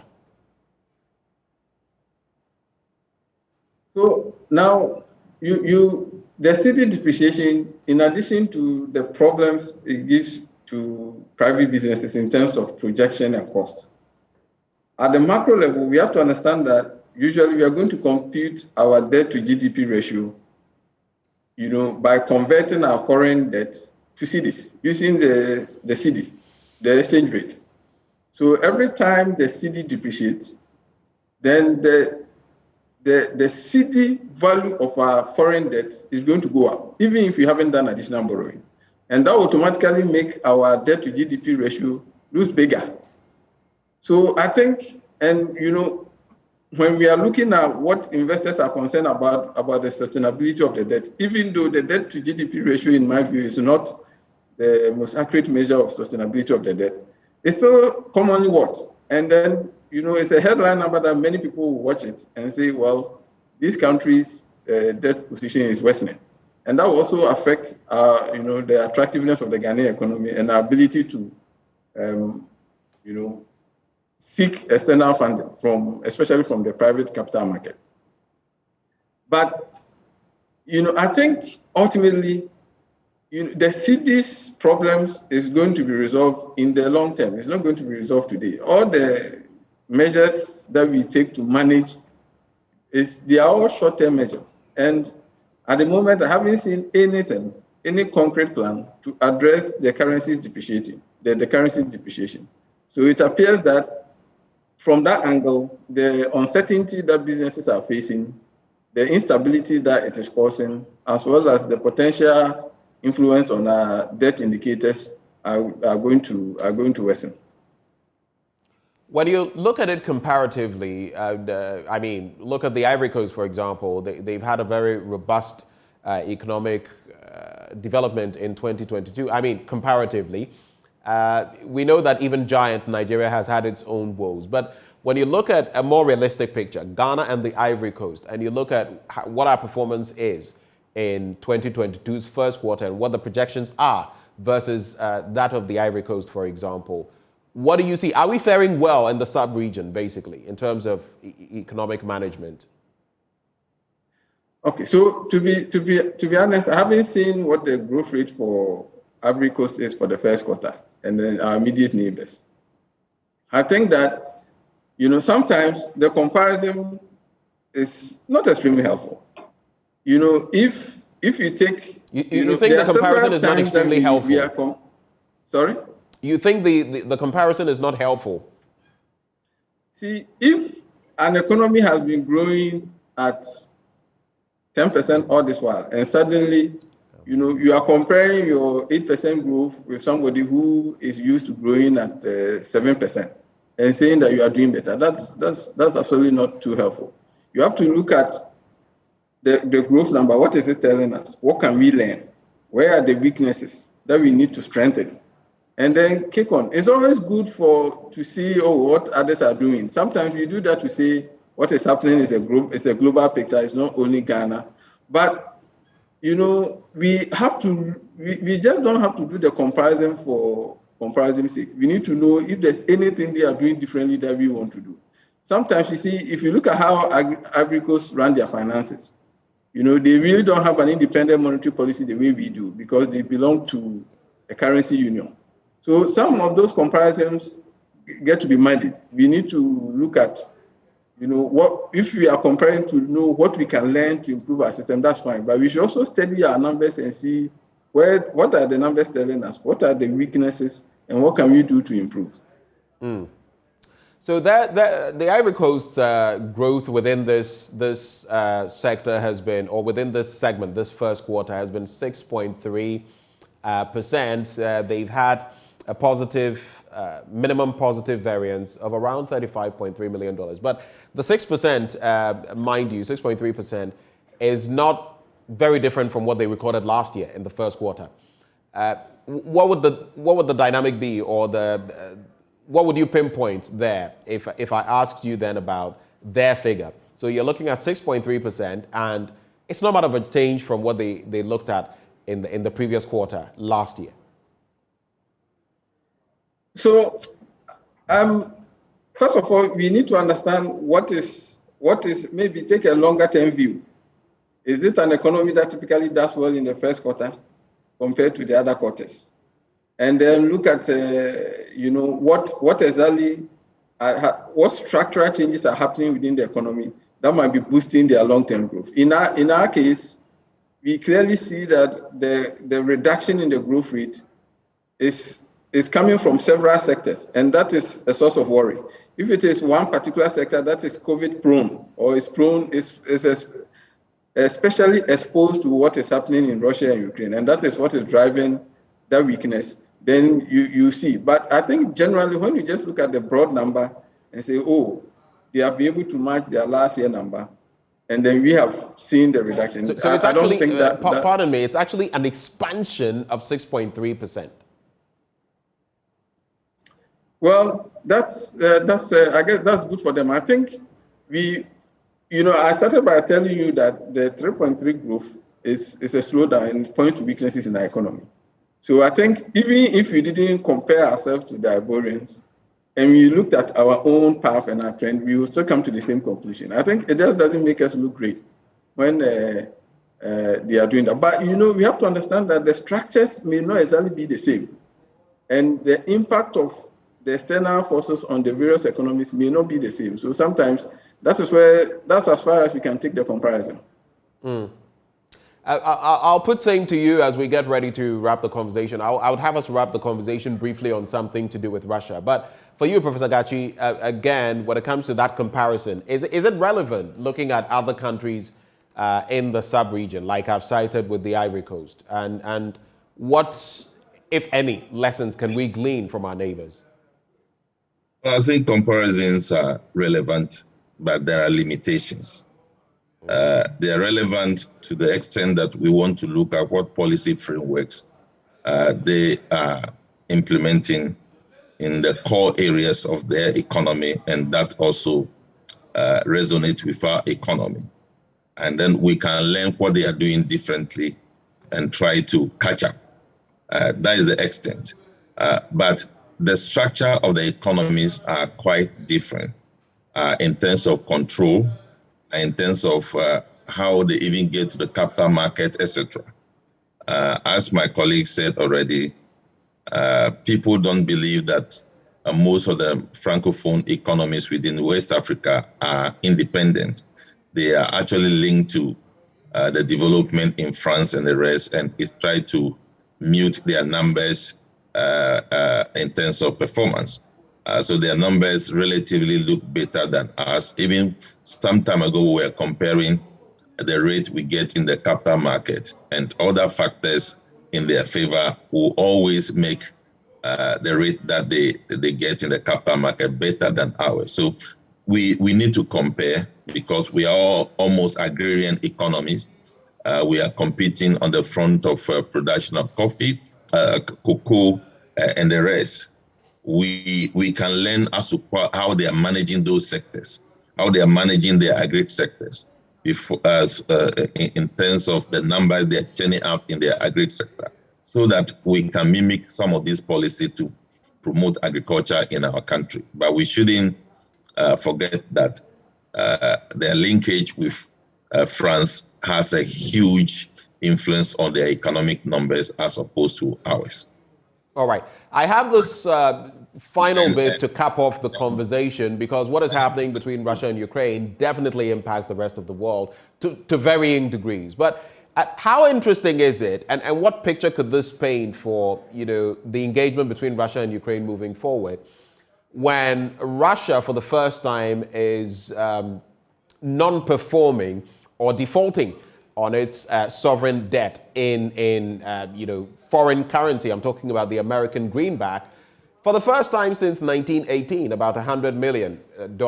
Now, some are saying this has been artificially created by a country that ordinarily would have the means, because we know they are still getting in a lot of money from China, which is still buying their oil at a heavily discounted rate, and South Africa that is now contemplating doing so.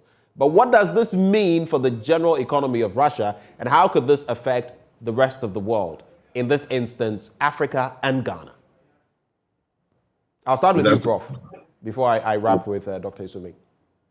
Well, that's relevant. If you look at the pronouncement of the Western leaders, they seem to be targeting the economy of Russia by their measures that they are taking against Russia. So it seems one way or the other, in some areas of the economic life of Russia, they are not perturbed, but in some other areas, they are being affected. But in any war, there are people who will take the booty. There are people who will benefit. Definitely some countries, including Russia, is benefiting one way or the other. Some people even describe Russia, the war being financed by European countries. They are financing Russia indirectly because of the oil and the rest.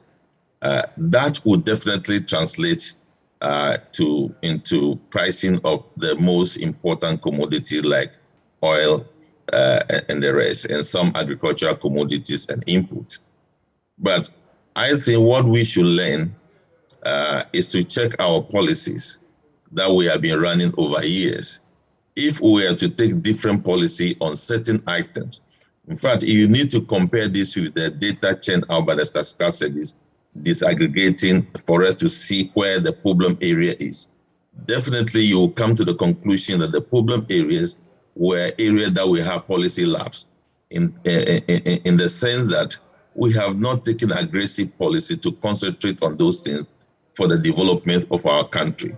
This is the time that we should go back, begin to have robust policy in those areas, so that anytime some of these things happen, the shock may come, but the shock may be moderated. I believe that is what we should be doing now as a country. Thank you so much for those summary comments, Professor Gachi, of course, Dean of the University of Cape Coast Business School. Let me hear from Dr. Esuming as well. Yes, so I think I will speak of where my colleague left off. I think obviously, all of these are designed to put more pressure on Russia to, take steps to end the war. Now, I mean, when the conflict comes to an end, the earlier the conflict comes to an end, the better for the entire world economy, including ours. But I think the lessons from this, it appears that the main lessons from COVID were lost on us. And the lessons from this might also be lost on us. What these two episodes have shown is how vulnerable our economy is and how exposed our economy is to external shocks, and how important it is for us to restructure our economy and to build a more resilient economy, so that every time we don't have a case where every time one country is feeling itchy and then having all manner of problems, it's directly transmitted to us. So having an economy that is extremely import dependent, in particular things that can be produced locally. I think the COVID-19 and the Russia-Ukraine crisis has shown us that this is not going to be sustainable. And the earlier we take measures to properly restructure the economy and stop doing lip service, the better it will be for us. Interesting points you make at the end. And thank you so much, gentlemen, for joining the conversation. That was Dr. Patrick Assuming, as well, economist with the University of Ghana Business School. Earlier, we heard from Professor John Gachi, Dean of the University of Cape Coast Business School. Now, up next on the AM show, we bring you your citizens' microphone from the Ashanti region. And we know the Electricity Company of Ghana is demanding payment of at least 20% of debts owed by the KTR market in Kumasi before power is restored. Now, the ECG disconnected power to the entire new KTR market on Wednesday, attracting angry reactions from the traders who have since threatened a demonstration in the coming days. The market owes the utility provider in excess of 5.4 million cedis. Details up next.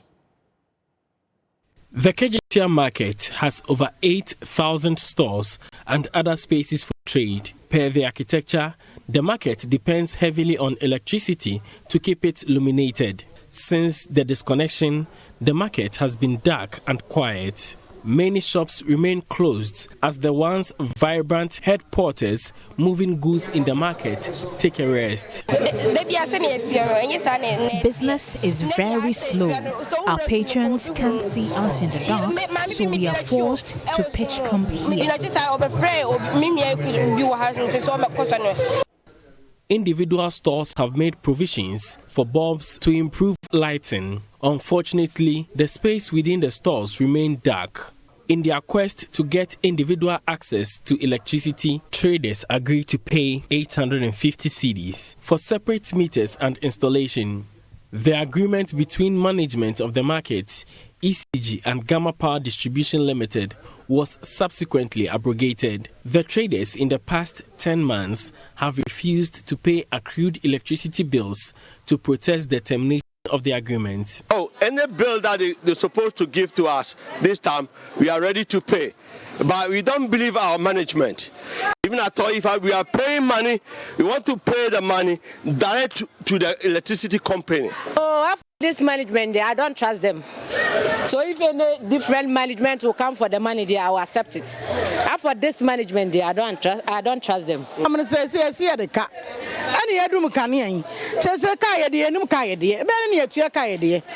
This is one of the busiest areas within the Kumasi KTR market.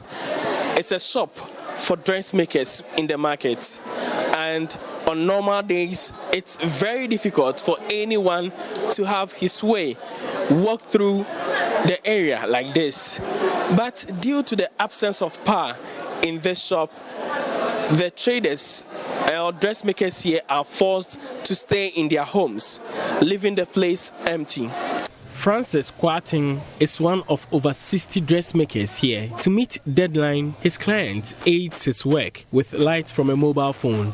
With one hand, the tailor tries to power the sewing machine in the absence of electricity.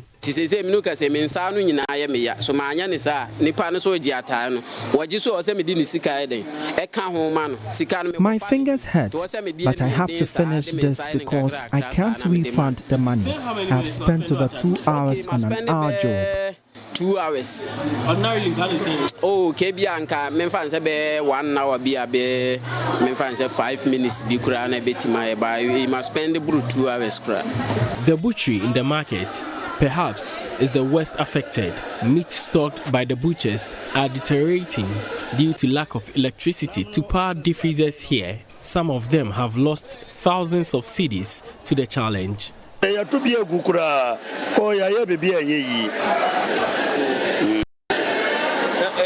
We have thrown away some of the meat. We pray the power is restored soon.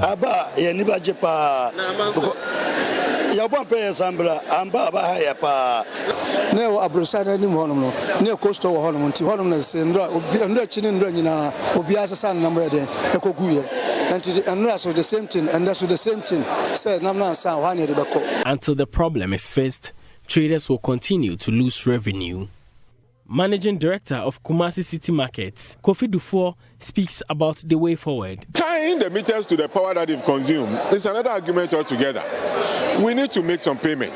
So when we went to ECG, if I'm coming from ECG, they've told us, yes, if we don't do 50% down payment on power that we have consumed, they are not going to restore the lights. Because they did that 8 months ago and we didn't make any payment. We asked for a moratorium of 2 months to be able to mobilize and come and pay an agreed percentage so that we would have a payment plan to clear whatever outstanding balance that there is. And they will still not agree. For Joy News, Nanaya Ojima, Kumasi.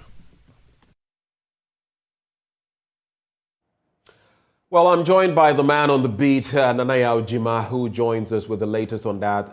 Nanaya, very good morning to you. Now, what is the latest that you can report on this development? The people, the traders there were hoping they could get a percentage that they would be able to work out with the ECG, pegged at around 20%. That's what the ECG is requesting. But how is this affecting them? And has there been any negotiation that brings some, way forward as far as this impasse is concerned?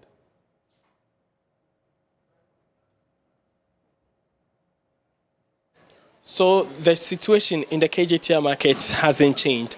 The electricity is still yet to be restored. As you can see, the place is very, very dark, and it's making it very difficult for the traders in here to conduct their daily business and make a living for themselves.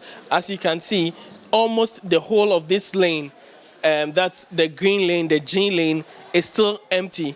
You see a few of these shops opened for trade this morning because it's difficult for traders to make a living in this area because it's one of the badly affected areas by the cuts in electricity.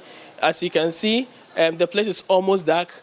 The few places that you can see the words being displayed are places where the owners of these shops have some lamps that they've been able to light this morning, making it able for the place, keeping the place illuminated. So it's a difficult situation here at KJTR market. Now, let me give you a little background of the situation within the market. This market is a market with 8,000 stores, and there are other trade areas and tables for petty traders within the Kumasi metropolis.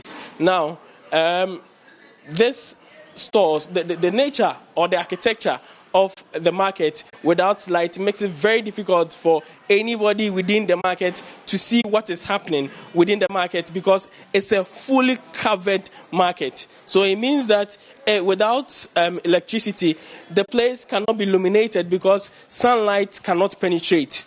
Now, Friday, the management of the market went to Electricity Company of Ghana to meet them and have a conversation about the situation. Now, the consensus they could reach is that the ECG demanded about 20% payment of the debt. That is, it amounts to over 1 million cedis. Now, the leadership came here and had a conversation with the traders within the market. They were unable to reach an agreement, but from the conversation that has been going on, there are some of the traders who are ready to pay some of the money to at least get the light or electricity reconnected. So the way forward now is that this morning I have information that the leadership of the traders and also the managers of the market will be going to the Electricity Company of Ghana once again to have another conversation with them. But what I hear, the proposal is that the 20% that the Electricity Company of Ghana is demanding for the traders, they are going to issue a post-dated check to the company and come back, talk to the traders within the market and see if they will be able to get the money to go and offload the debt. Now, the way forward for the traders is that the Electricity Company of Ghana, the Kumasi Metropolitan Assembly, managers of the market sit with the traders and try and find solution to the metering problem, because some of them believe that they are being overbilled. For instance, someone says he has just one socket and use just lights in the store, and he's charged 100 cedis, and to them it is on the high side, because apart from the electricity they use in their stores and the electricity that generally is being used as security for the security lights, they do not know what they use for them to be paying 100 cedis and over on monthly basis. So if they are able to secure their own meters, they believe that they can get a lower bill compared to what they are paying presently. So the way forward is that the market managers and other stakeholders sit and find a way out of this particular challenge. Now, the traders refused to pay the amount that they are supposed to pay, because at a point, a contract that they had with a private entity to help them secure lights was truncated by the Kumasi Metropolitan Assembly. So because of that, they believe that it will be a cheat for them to go ahead and pay for electricity here. So I would want to engage some of the traders here and know how they feel about the present order. I can see some still making some sales. Even though there is absence of light within the market, they have some lamp or some bulb in there providing some illumination for them to work. Let me get inside and speak to the gentleman within the market. Chief, good morning. Kobe, from there Wednesday, you don't have electricity for your work. How is it affecting marketing here? It provides security risk, you see, because always you have to be extra cautious, because someone can just steal something without you knowing. Yeah, and the most important thing is, like, many of the customers, sick of no light, they are afraid to enter the market, so they won't come. Immediately they see there's no light, then they turn back, go somewhere else. So it's affecting our sales, and yeah. It looks like most of the traders on this lane, they are absent. Their shops are still closed. Yeah. Does it mean that market is that bad? Very bad. Very bad, because like I said, the moment the customer sees there's no light, he or she is scared to enter because someone can snatch their bag or something. So they will just turn back. So when you just be sitting there. So there's no point in wasting transport fare to come here, then, yeah. At the end of the day, no sales, then you go back. So, and Benjamin, I must say, the heat within the market is terrible. A lot of us in here are sweating all over. Now, I see you have some lights. How did you come by this connection? Yeah, these are rechargeable bulbs. Yeah, you recharge them. For this one, you have to take it home when you close, charge it over there, then in the morning we bring it here. That's how we've been doing. These are rechargeable lights, yeah. The moment it goes off, we have to switch on our lights on our phones. Yeah, before you can see. Yeah. So that is the situation within the market. And I can say most of the people who depend largely on electricity, especially tailors, dressmakers, butchers here, they've all shut their shops. They've refused to show up because there's no light for work this morning. And a lot of the people within the market are still unable to trade due to the challenge with electricity.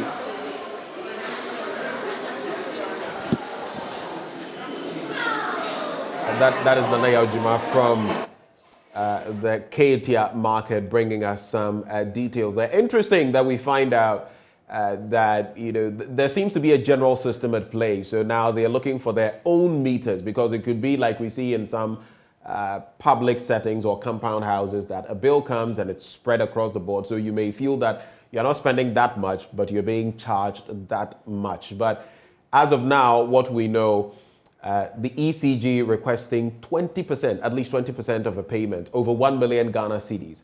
How the traders at the Ketia market will manage that, time will take.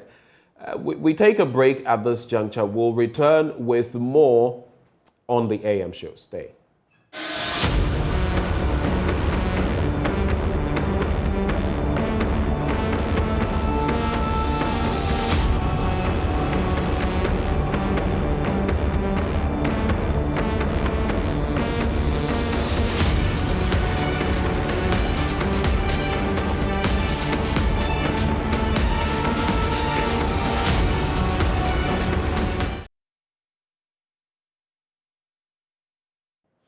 Welcome back on the AM show. Now we talk about the dissatisfaction of some people.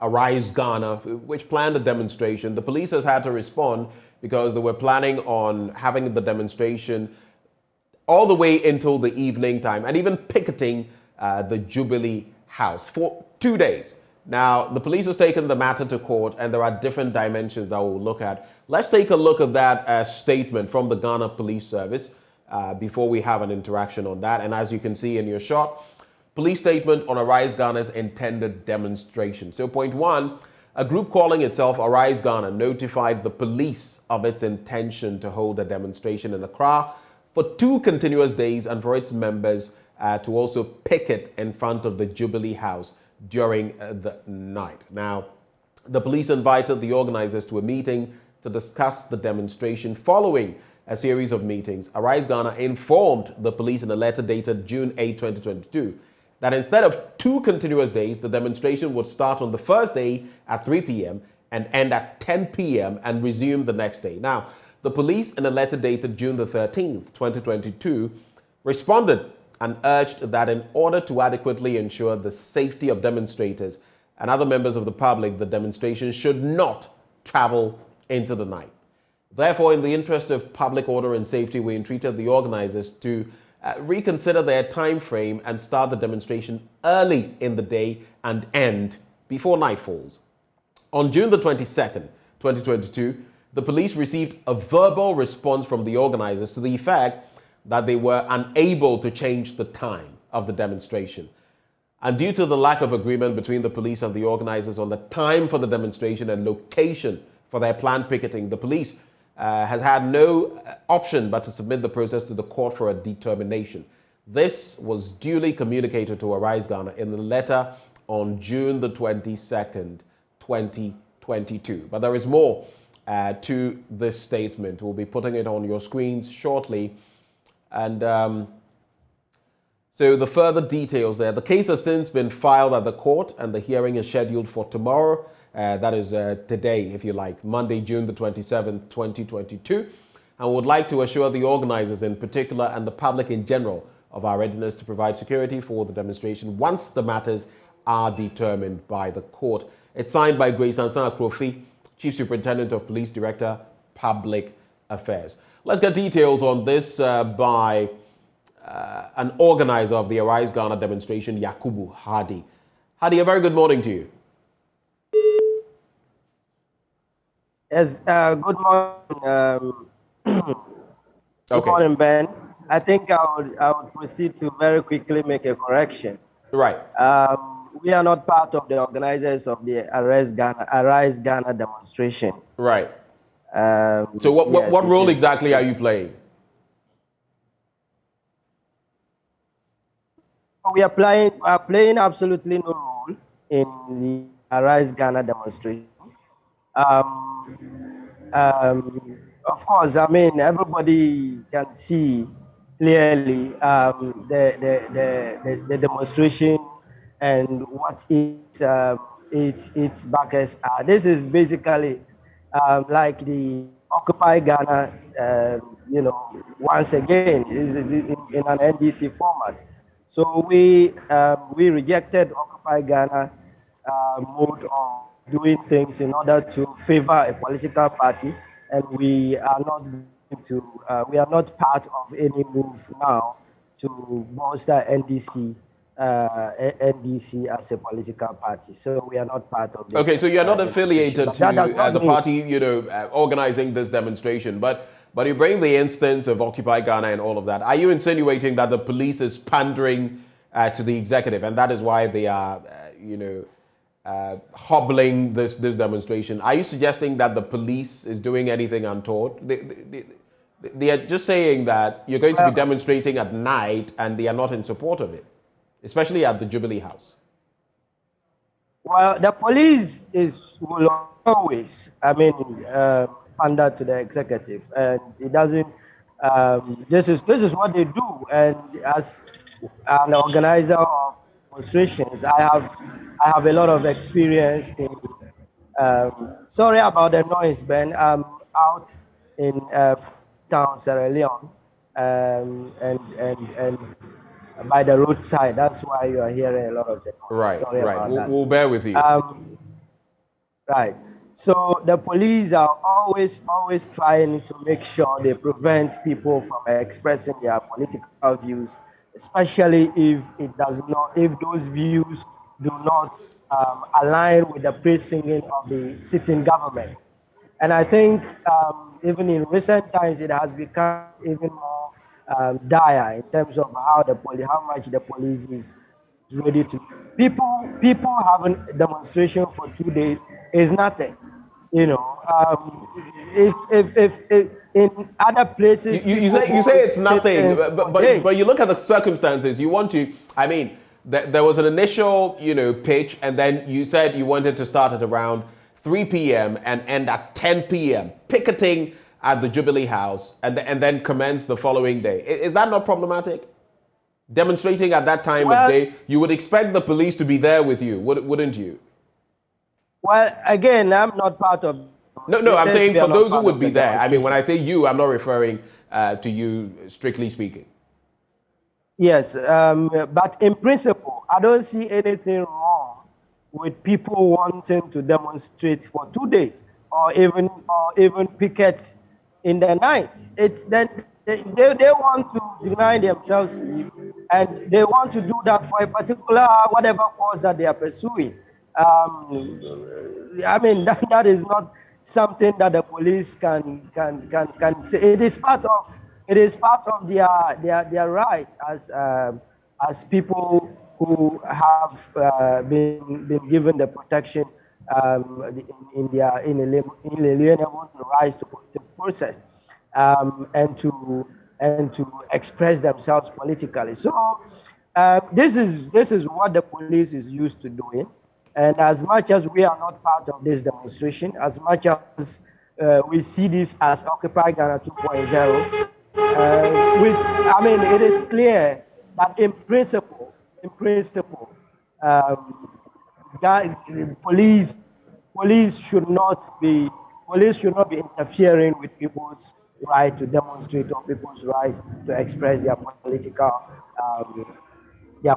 views.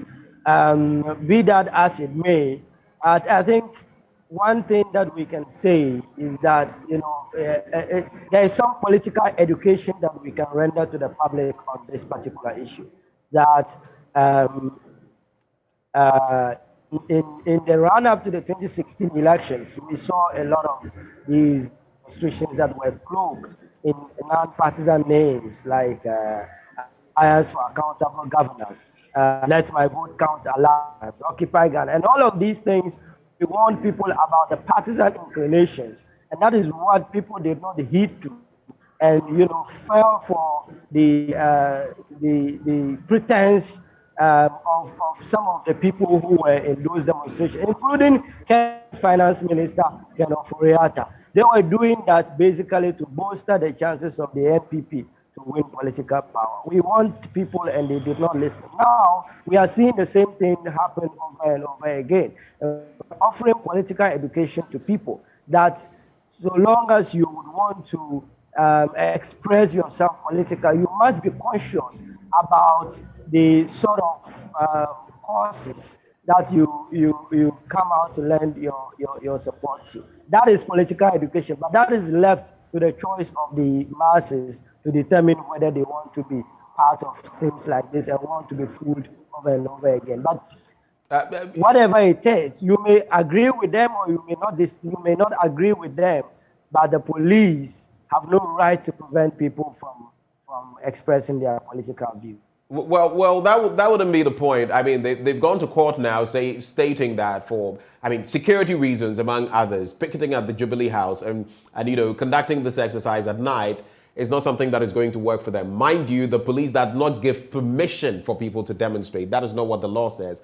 But they assist by providing security because roads may be blocked and all of that, and other citizens may be affected, which is why the police usually would be here. But on the back of what you've said, so are you suggesting that the police, I just want clarity on this, are you suggesting the police is intentionally doing this in favor of the ruling administration? Is that what you're saying? Just give me a very short answer.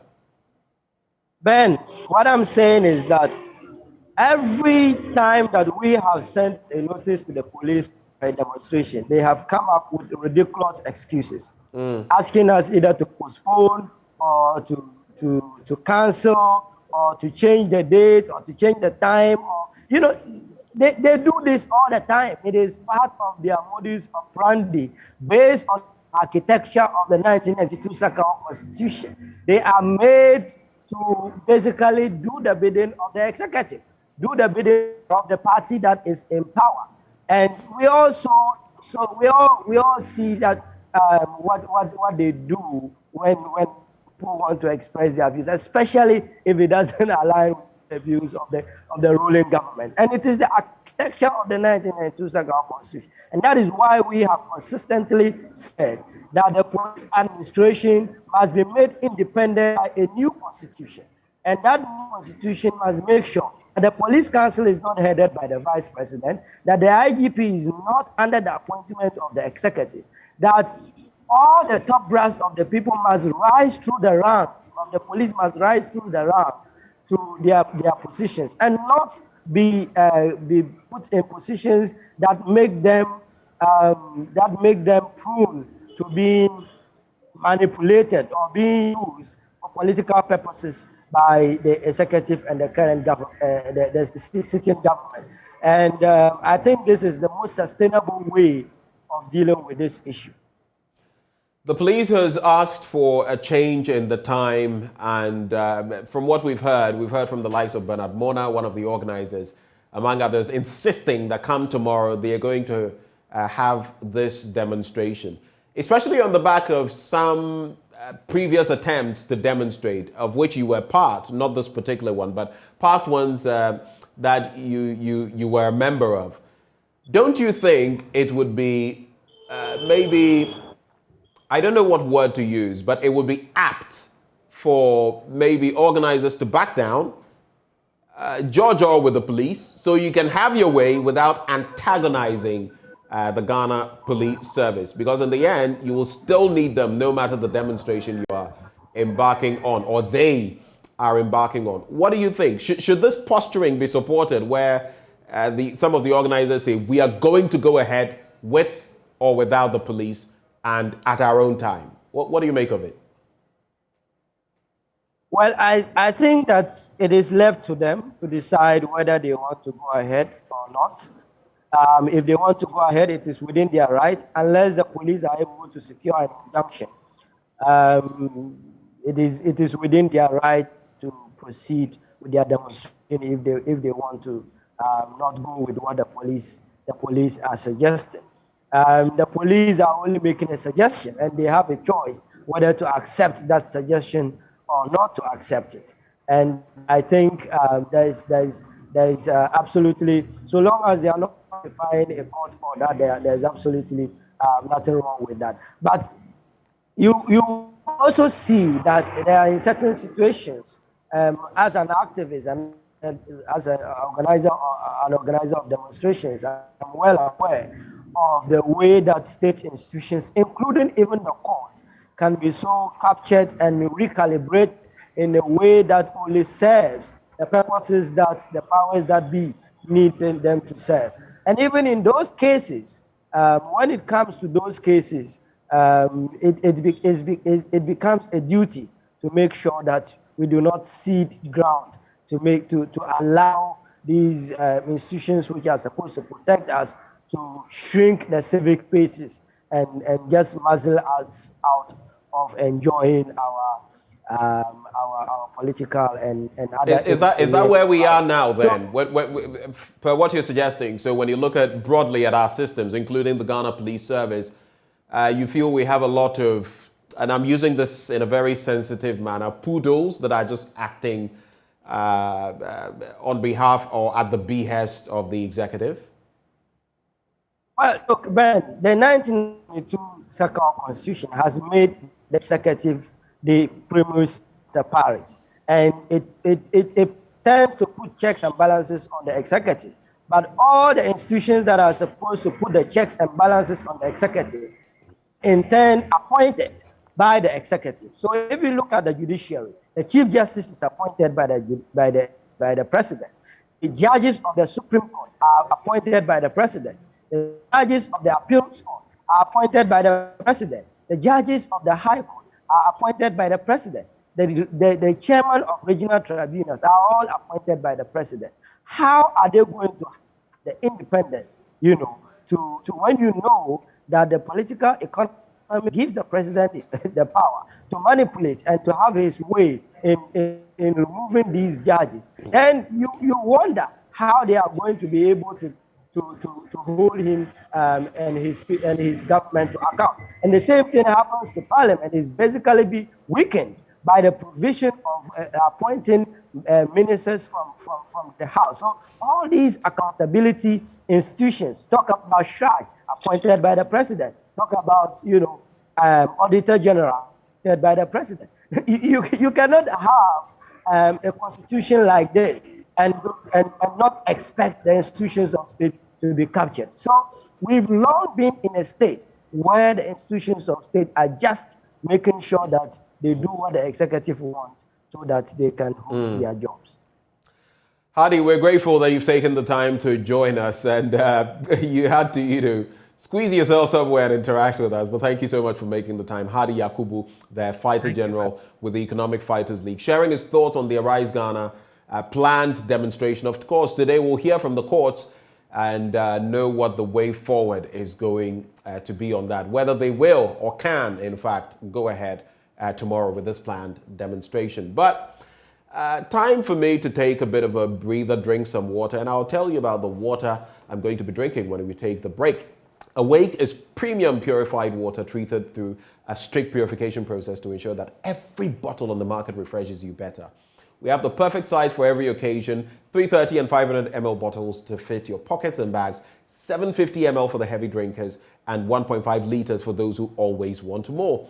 We have also introduced our special 19-liter jars for offices and homes. So all you need to do now is stay awake with Awake Purified Drinking Water wherever you go. So come on, do what I'm doing. Grab a bottle of Awake water and get quality hydration. Awake Purified Drinking Water, one for life. And here's my best part.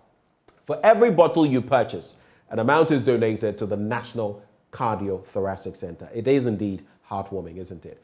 Awake is produced by Akapkpo. For bulk purchases, just call 0262 351 251. 0262 351 251. When we return on the AM show, we're going to be telling you about our spelling bee, the Spellathon, which is up next. Do stay.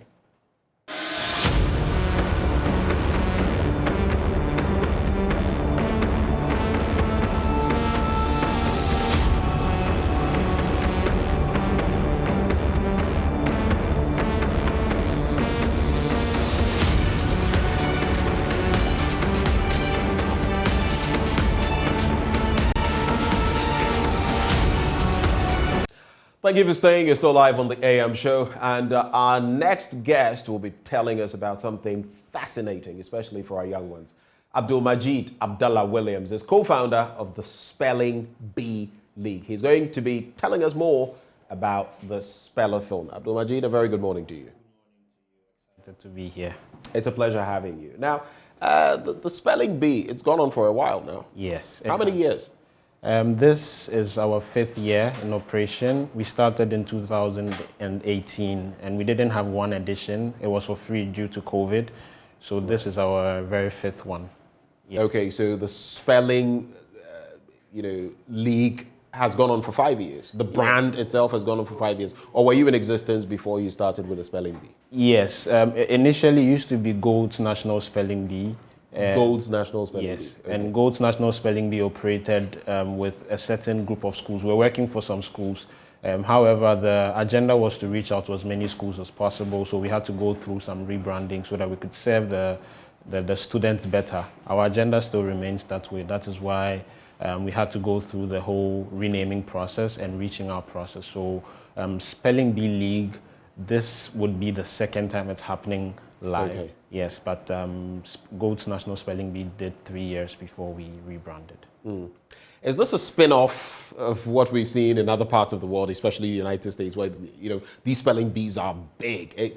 Or is this purely homegrown? This is a homegrown Ghanaian bit when it comes to the spelling bee. Yeah, tell you what, I think that our idea was to rather have a proper national situation, because for 15 years we've had Ghanaians go into the Scripps National Spelling Bee. I'm sure that's what. Yes, that's exactly what I'm referring to. Yeah, and when they go, we haven't come close to winning, and a lot of schools are in Ghana that do not have an idea what the spelling bee is, and students that are actually very good. So our agenda is to actually have a proper national event, very popular, so that if you did win, the whole country knew that you actually beat people to win. Hence, if you have to make some international partnerships, it will be actually worth it.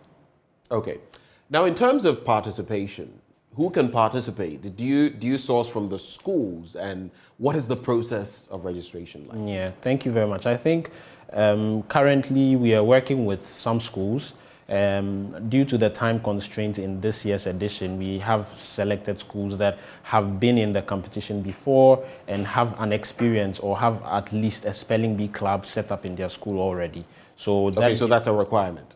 Is it a requirement? It's a sort of a requirement. So that gives us a heads up so that we, in our next edition, which is next year's edition, where we go national, we are looking to, by which time set up every other school within the NAPS association as a member of the Spelling Bee League. But currently we are working with some schools within the region and some other parts of the country that at least have been there before. They know what it's about, so that it's like an awareness to the other schools that, okay, if you want to be part of it, these are some of the things that we require from you. So you need to, start preparing the kids, as it is an extracurricular activity that actually benefits both the school and the child. So for now, the focus is the Greater Accra region.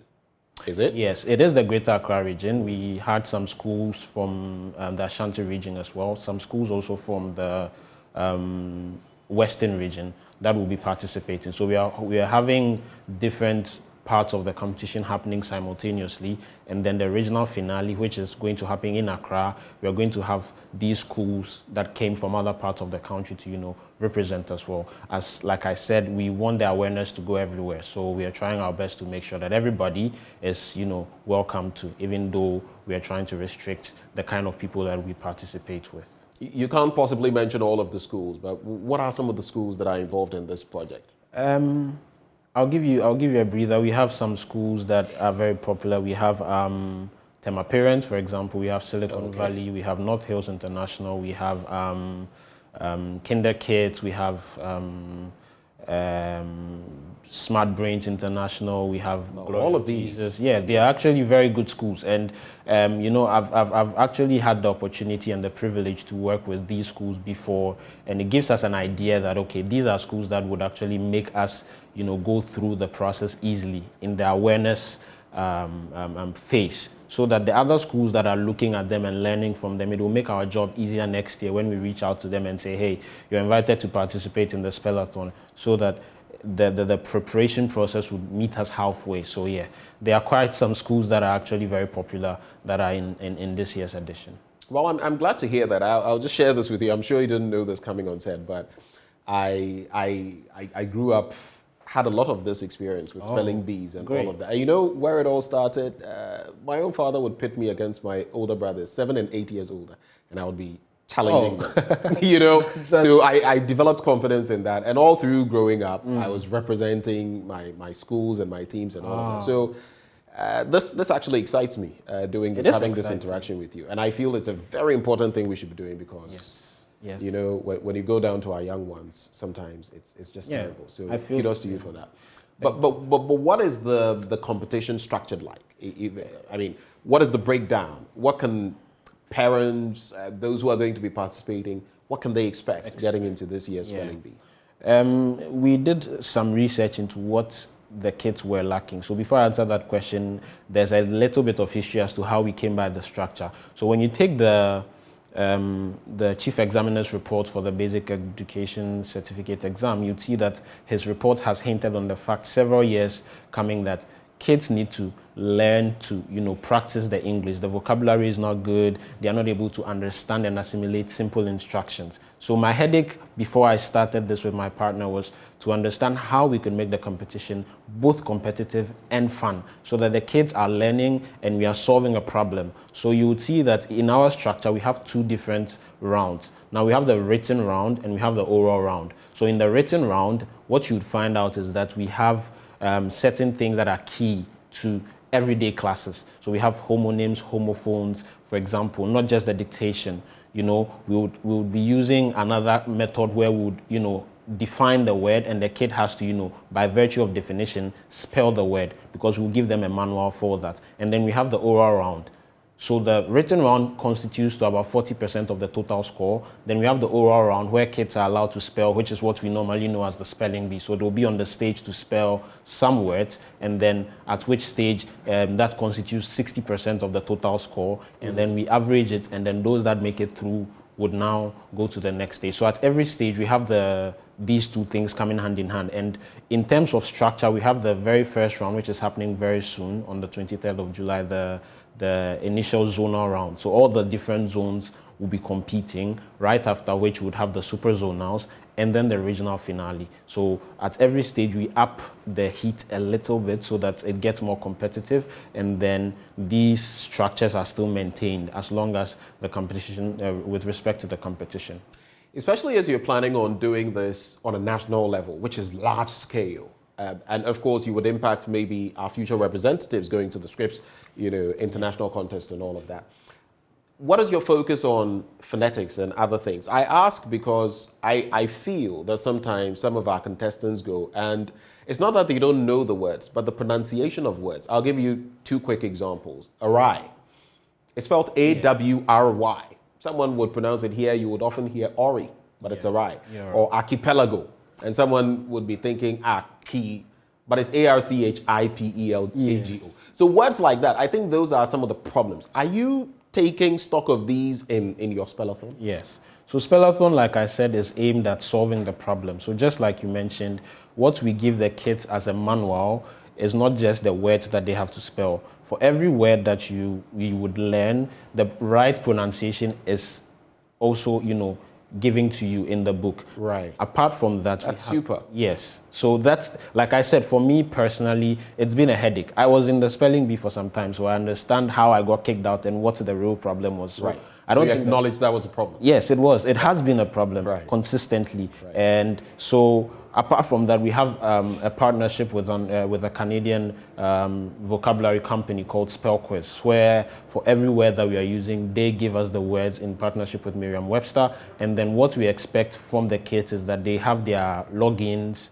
and then they go onto that platform where they can listen to every word that is being used in the competition. So you can be able to pronounce the word properly and understand how the word is even used even in a sentence and all of that. So yes, we are trying our very best to make sure that we provide the kids with the right tools so that they are motivated enough not to be left out at every stage of the competition. So yes, we are doing that. Great, kudos to you for that. But for the winners, what can we expect that they will get? I mean, what are the packages that you have? First and foremost, everybody that goes through the competition, because we have a written test, that makes the schools that we even work with have eligible contestants. So once you make it through to the very first round, we consider you a winner. Now, the ultimate prize for this year would be the one-year scholarship that we are going to be funding. So with respect to whichever school you go to, we would front the bill for your tuition, and if it's not up to, or if it is less than our actual budget, we would still use the rest of the funds to do something extraordinary for the kids.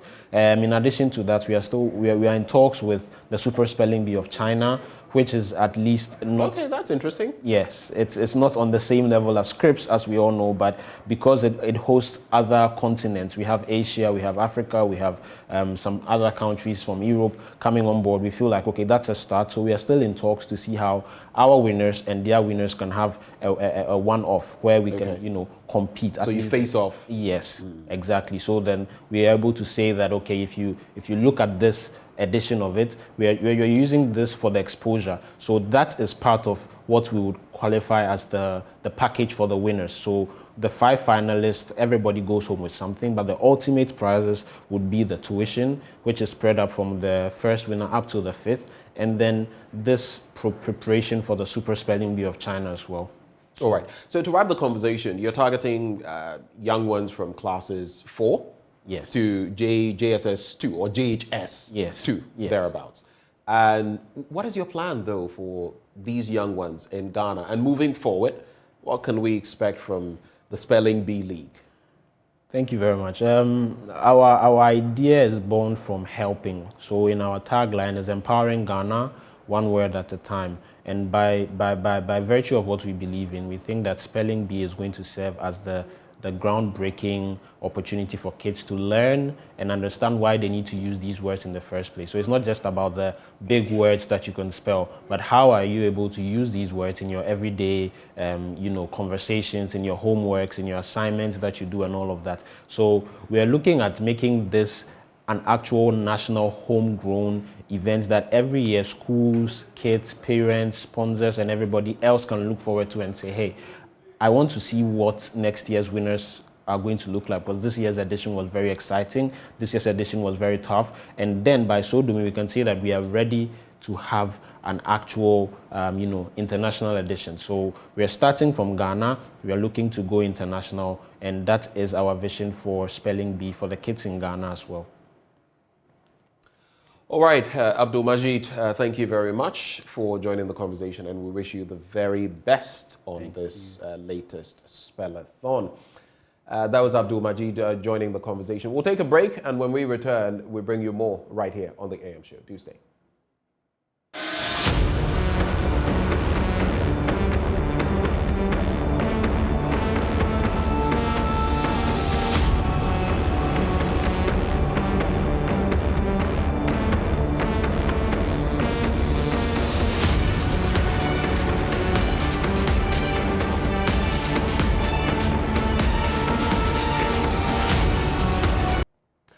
Thank you for staying. Let's now get into an issue in respect of conflict of interest and more as far as our governance systems are concerned. Now, Joy News investigations have shown that a company linked to the Deputy Sanitation Minister and registered in the names of his brother, cousin, and personal driver won government contracts at the Upper West Regional Coordinating Council during his tenure as Deputy Regional Minister. Kwete Nate, my colleague, joins us via phone. Kwete, what is the latest that you can share with us on this latest documentary that we've put out?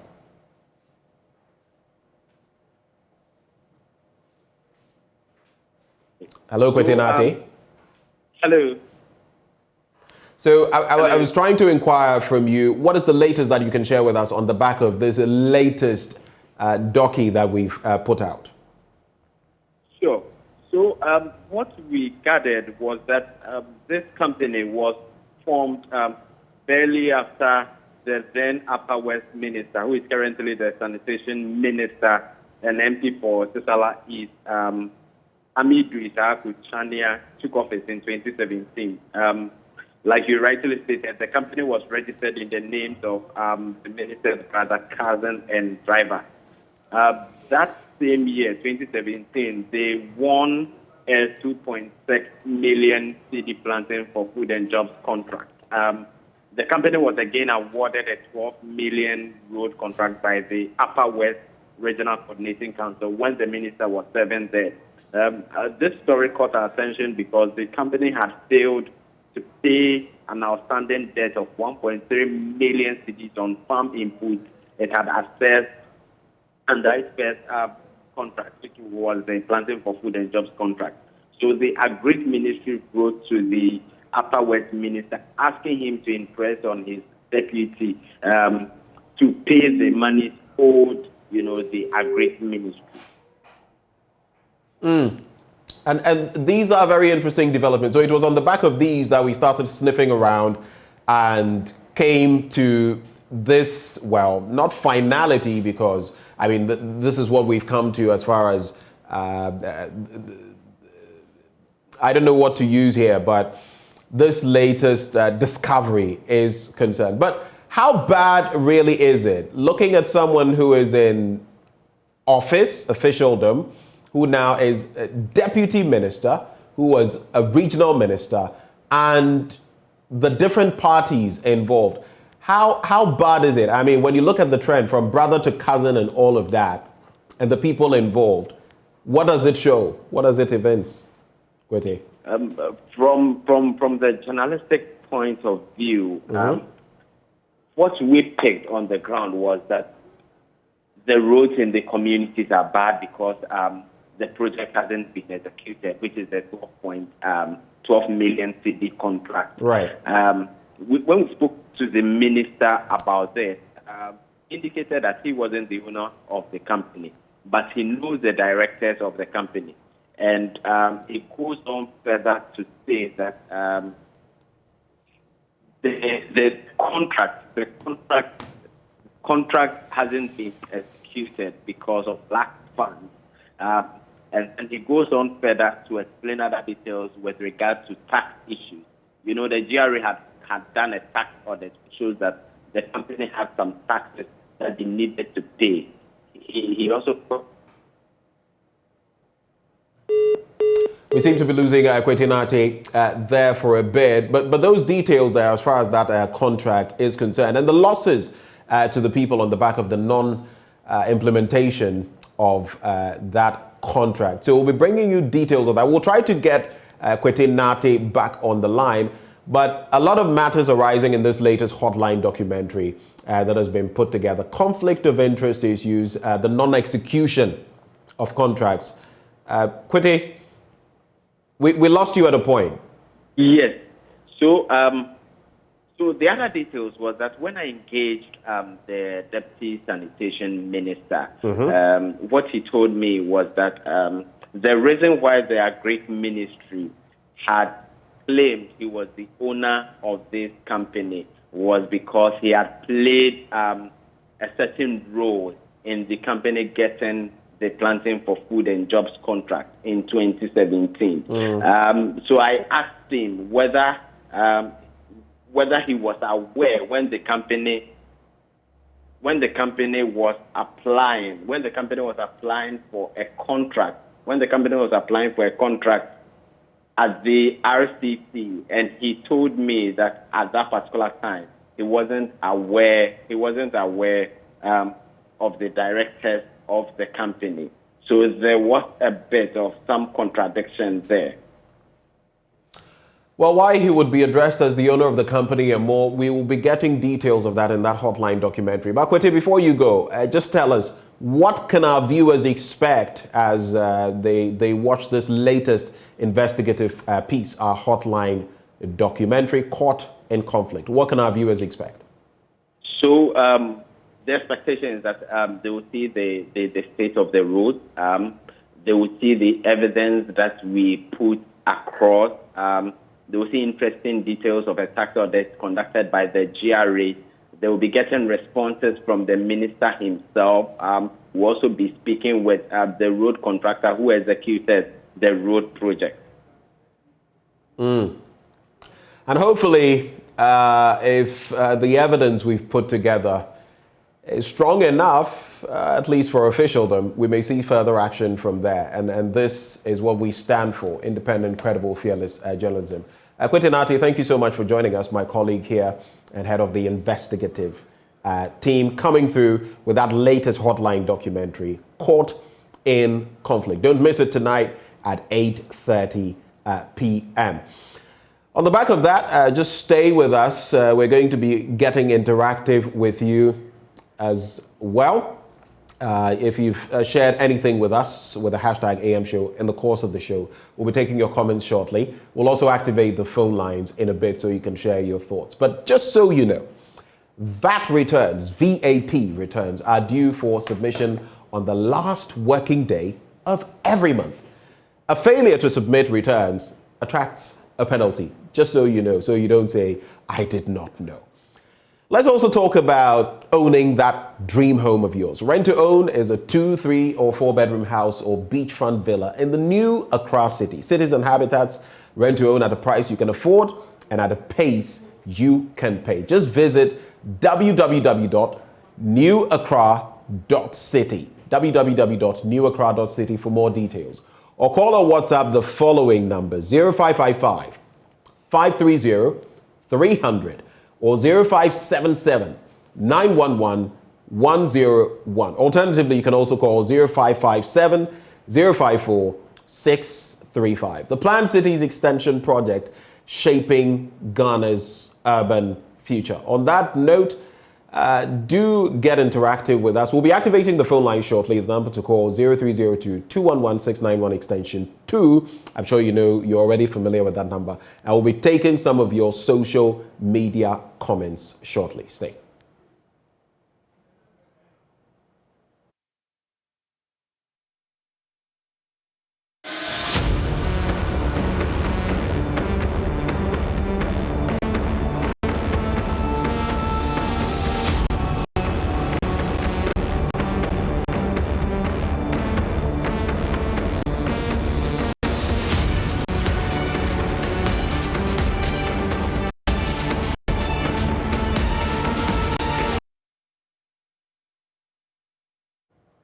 Well, it's time for you to have your say on phone and via social media. Drop us a message if you will, and you can call 0302-211-691 extension 2. And share with us the topical matters that we've been discussing today, your thoughts on them. We've been looking at the economy and the latest quarter one growth rate, what that really means and how it translates into the pockets of the ordinary Ghanaian. We've been looking at Arise Ghana and their planned demonstration. The court will deliver its ruling on that today. Will the demonstration come off? That's the big question. But what do you think? Do you agree with Hadi Yakubu, who says, look, the Ghana Police Service is merely doing the bidding of the executive. There's a sequence and that they just try to prevent people from expressing their lawful emotions, so to speak, by hitting the streets to demonstrate. What is your take on these matters? We've also heard of the situation at the Ketia market in Kumasi, where the entire market has basically been taken off the electricity grid because they owe over 5 million Ghana cedis, 5.4 million to be specific. What is your take on that? Well, joining us for the conversation, we have Samuel from Teshi.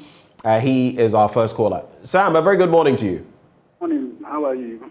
I'm very well. Please speak up for me, Sam. Sorry, say that again. Hello? Hello? Yes. I can hear you. I can hear you. Go ahead. Which of the subject matters are you going to be speaking on? The economy, the national economy, and especially the indicators. Right. Right. I heard your panelists speaking brilliantly, including yourself, asking them brilliant questions. But my only concern is, if we shall pay attention to the negatives, we will lose track of the positives. So I only think that we should also pay attention. It's like your child has gone to school. The teacher tells you he's so good in mathematics, he's good in English. Right. Then we spend money to feed them or feed the teachers on the ones that they are not good at. Then for your life, the good ones are also going down. That is my concern. We should pay attention to what we are great at first. Then we look at the ones that we are not great at. That's all I want to add. Thank you. Thank you so much. Samuel from Teshi saying that, well, things may not be the rosiest, but we should look at the positives, the gains we've made as well. That's Samuel Intasia. You can also call and express your thoughts. Let us know what you think about the planned demonstration picketing for Arise Ghana. If you're going to be, if you were planning on participating in that demonstration, for example, how do you feel about this, the latest development? And are the organizers, do you feel, doing the right thing? You can also call in, share your thoughts on the economy. And the bit I was talking about, the KTR market and the 5.4 million that is owed to ECG. For those, you know, over time we've had an incident to do with people not paying up, state institutions and all of that. What is your take on that? We have Liberal from Accra joining the conversation. Liberal, a very good morning to you. Hello? Okay, so we may have lost Liberal. I was going to find out about the name, interesting name, alias maybe, Liberal from Accra. Liberal, if you can hear me or if the line has dropped, you can call in again to share your thoughts. But the number remains 0302-211-691 extension 2. Hello, Liberal. Okay, Liberal has dropped. Just call in again. Just call in and would love to hear your thoughts. But you can call in and share your thoughts on the major matters we've been discussing this morning. And again, on the back of the ECG cutting off the KTR market, especially in light of what we've been hearing in recent times, that the Ghana Water Company Limited, the ECG, want to up their utility tariffs. It makes for a very interesting conversation, but that is something that we'll be getting into further. Abdul Rashid joins us from Akapkpo. Abdul Rashid, a very good morning to you. Yeah, good morning. What are the thorny issues this morning that you'd like to share your thoughts on? Yes, I would like to share my thoughts on the demonstration that the court is going to give its verdict today. Okay. Go ahead, Abdul. Yes, please, I think I would like to share my thoughts on the... All right, so Abdul Rashid, do me a favor. Don't follow me on TV. There's a bit of a delay. So just follow me live on your connection, your phone line, so we can have a good conversation, yeah?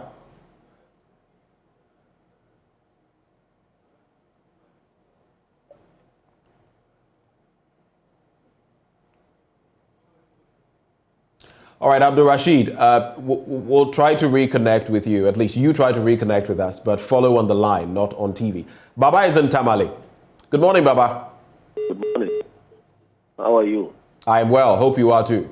I'm doing well too. All right. Your quick thoughts for us this morning. Yeah. Good morning. How are you? I'm well, Baba. Go ahead. I just want to add to what my brother who just spoke after this one, after the next one, the one who called. Right. You know, when we are discussing matters of this nature, we have to look at the positive well, because you look at the education sector, you know, what the government is doing, the road sector, what the government is doing. So that when we get all of them, then we match it against the economy. Then you will see that more things are doing, the government is doing a lot of things regarding the roads, the schools, and whatnot. So we need to look at them carefully so that we don't, at least, direct all our energies to one sector. Right. So we have to be very circumspect with what we are doing so that we don't, deviate from the norm. That is the development that we are all yearning for. Right. Baba, thank you for connecting with us from the Northern Regional Capital, Tamale. We also have Emmanuel from Kumasi. And let me remind you that you can also share your thoughts on court in conflict, the details we were sharing with you. Of course, you'll get more details later tonight. But we have Emmanuel in Kumasi. Emmanuel, good morning. Good morning. What thoughts would you like to share with us this morning, Emmanuel? Yeah, please, I would like to share my view on the current situation of which Ghana is currently going on. You can see that there are a lot of bad road networks all over Ghana. When we come to Konum Afrancho, for instance, the place is very, you can't even talk about it. It's very bad. I have a video if I can share with the platform. Right. When it rains, you can't pass by.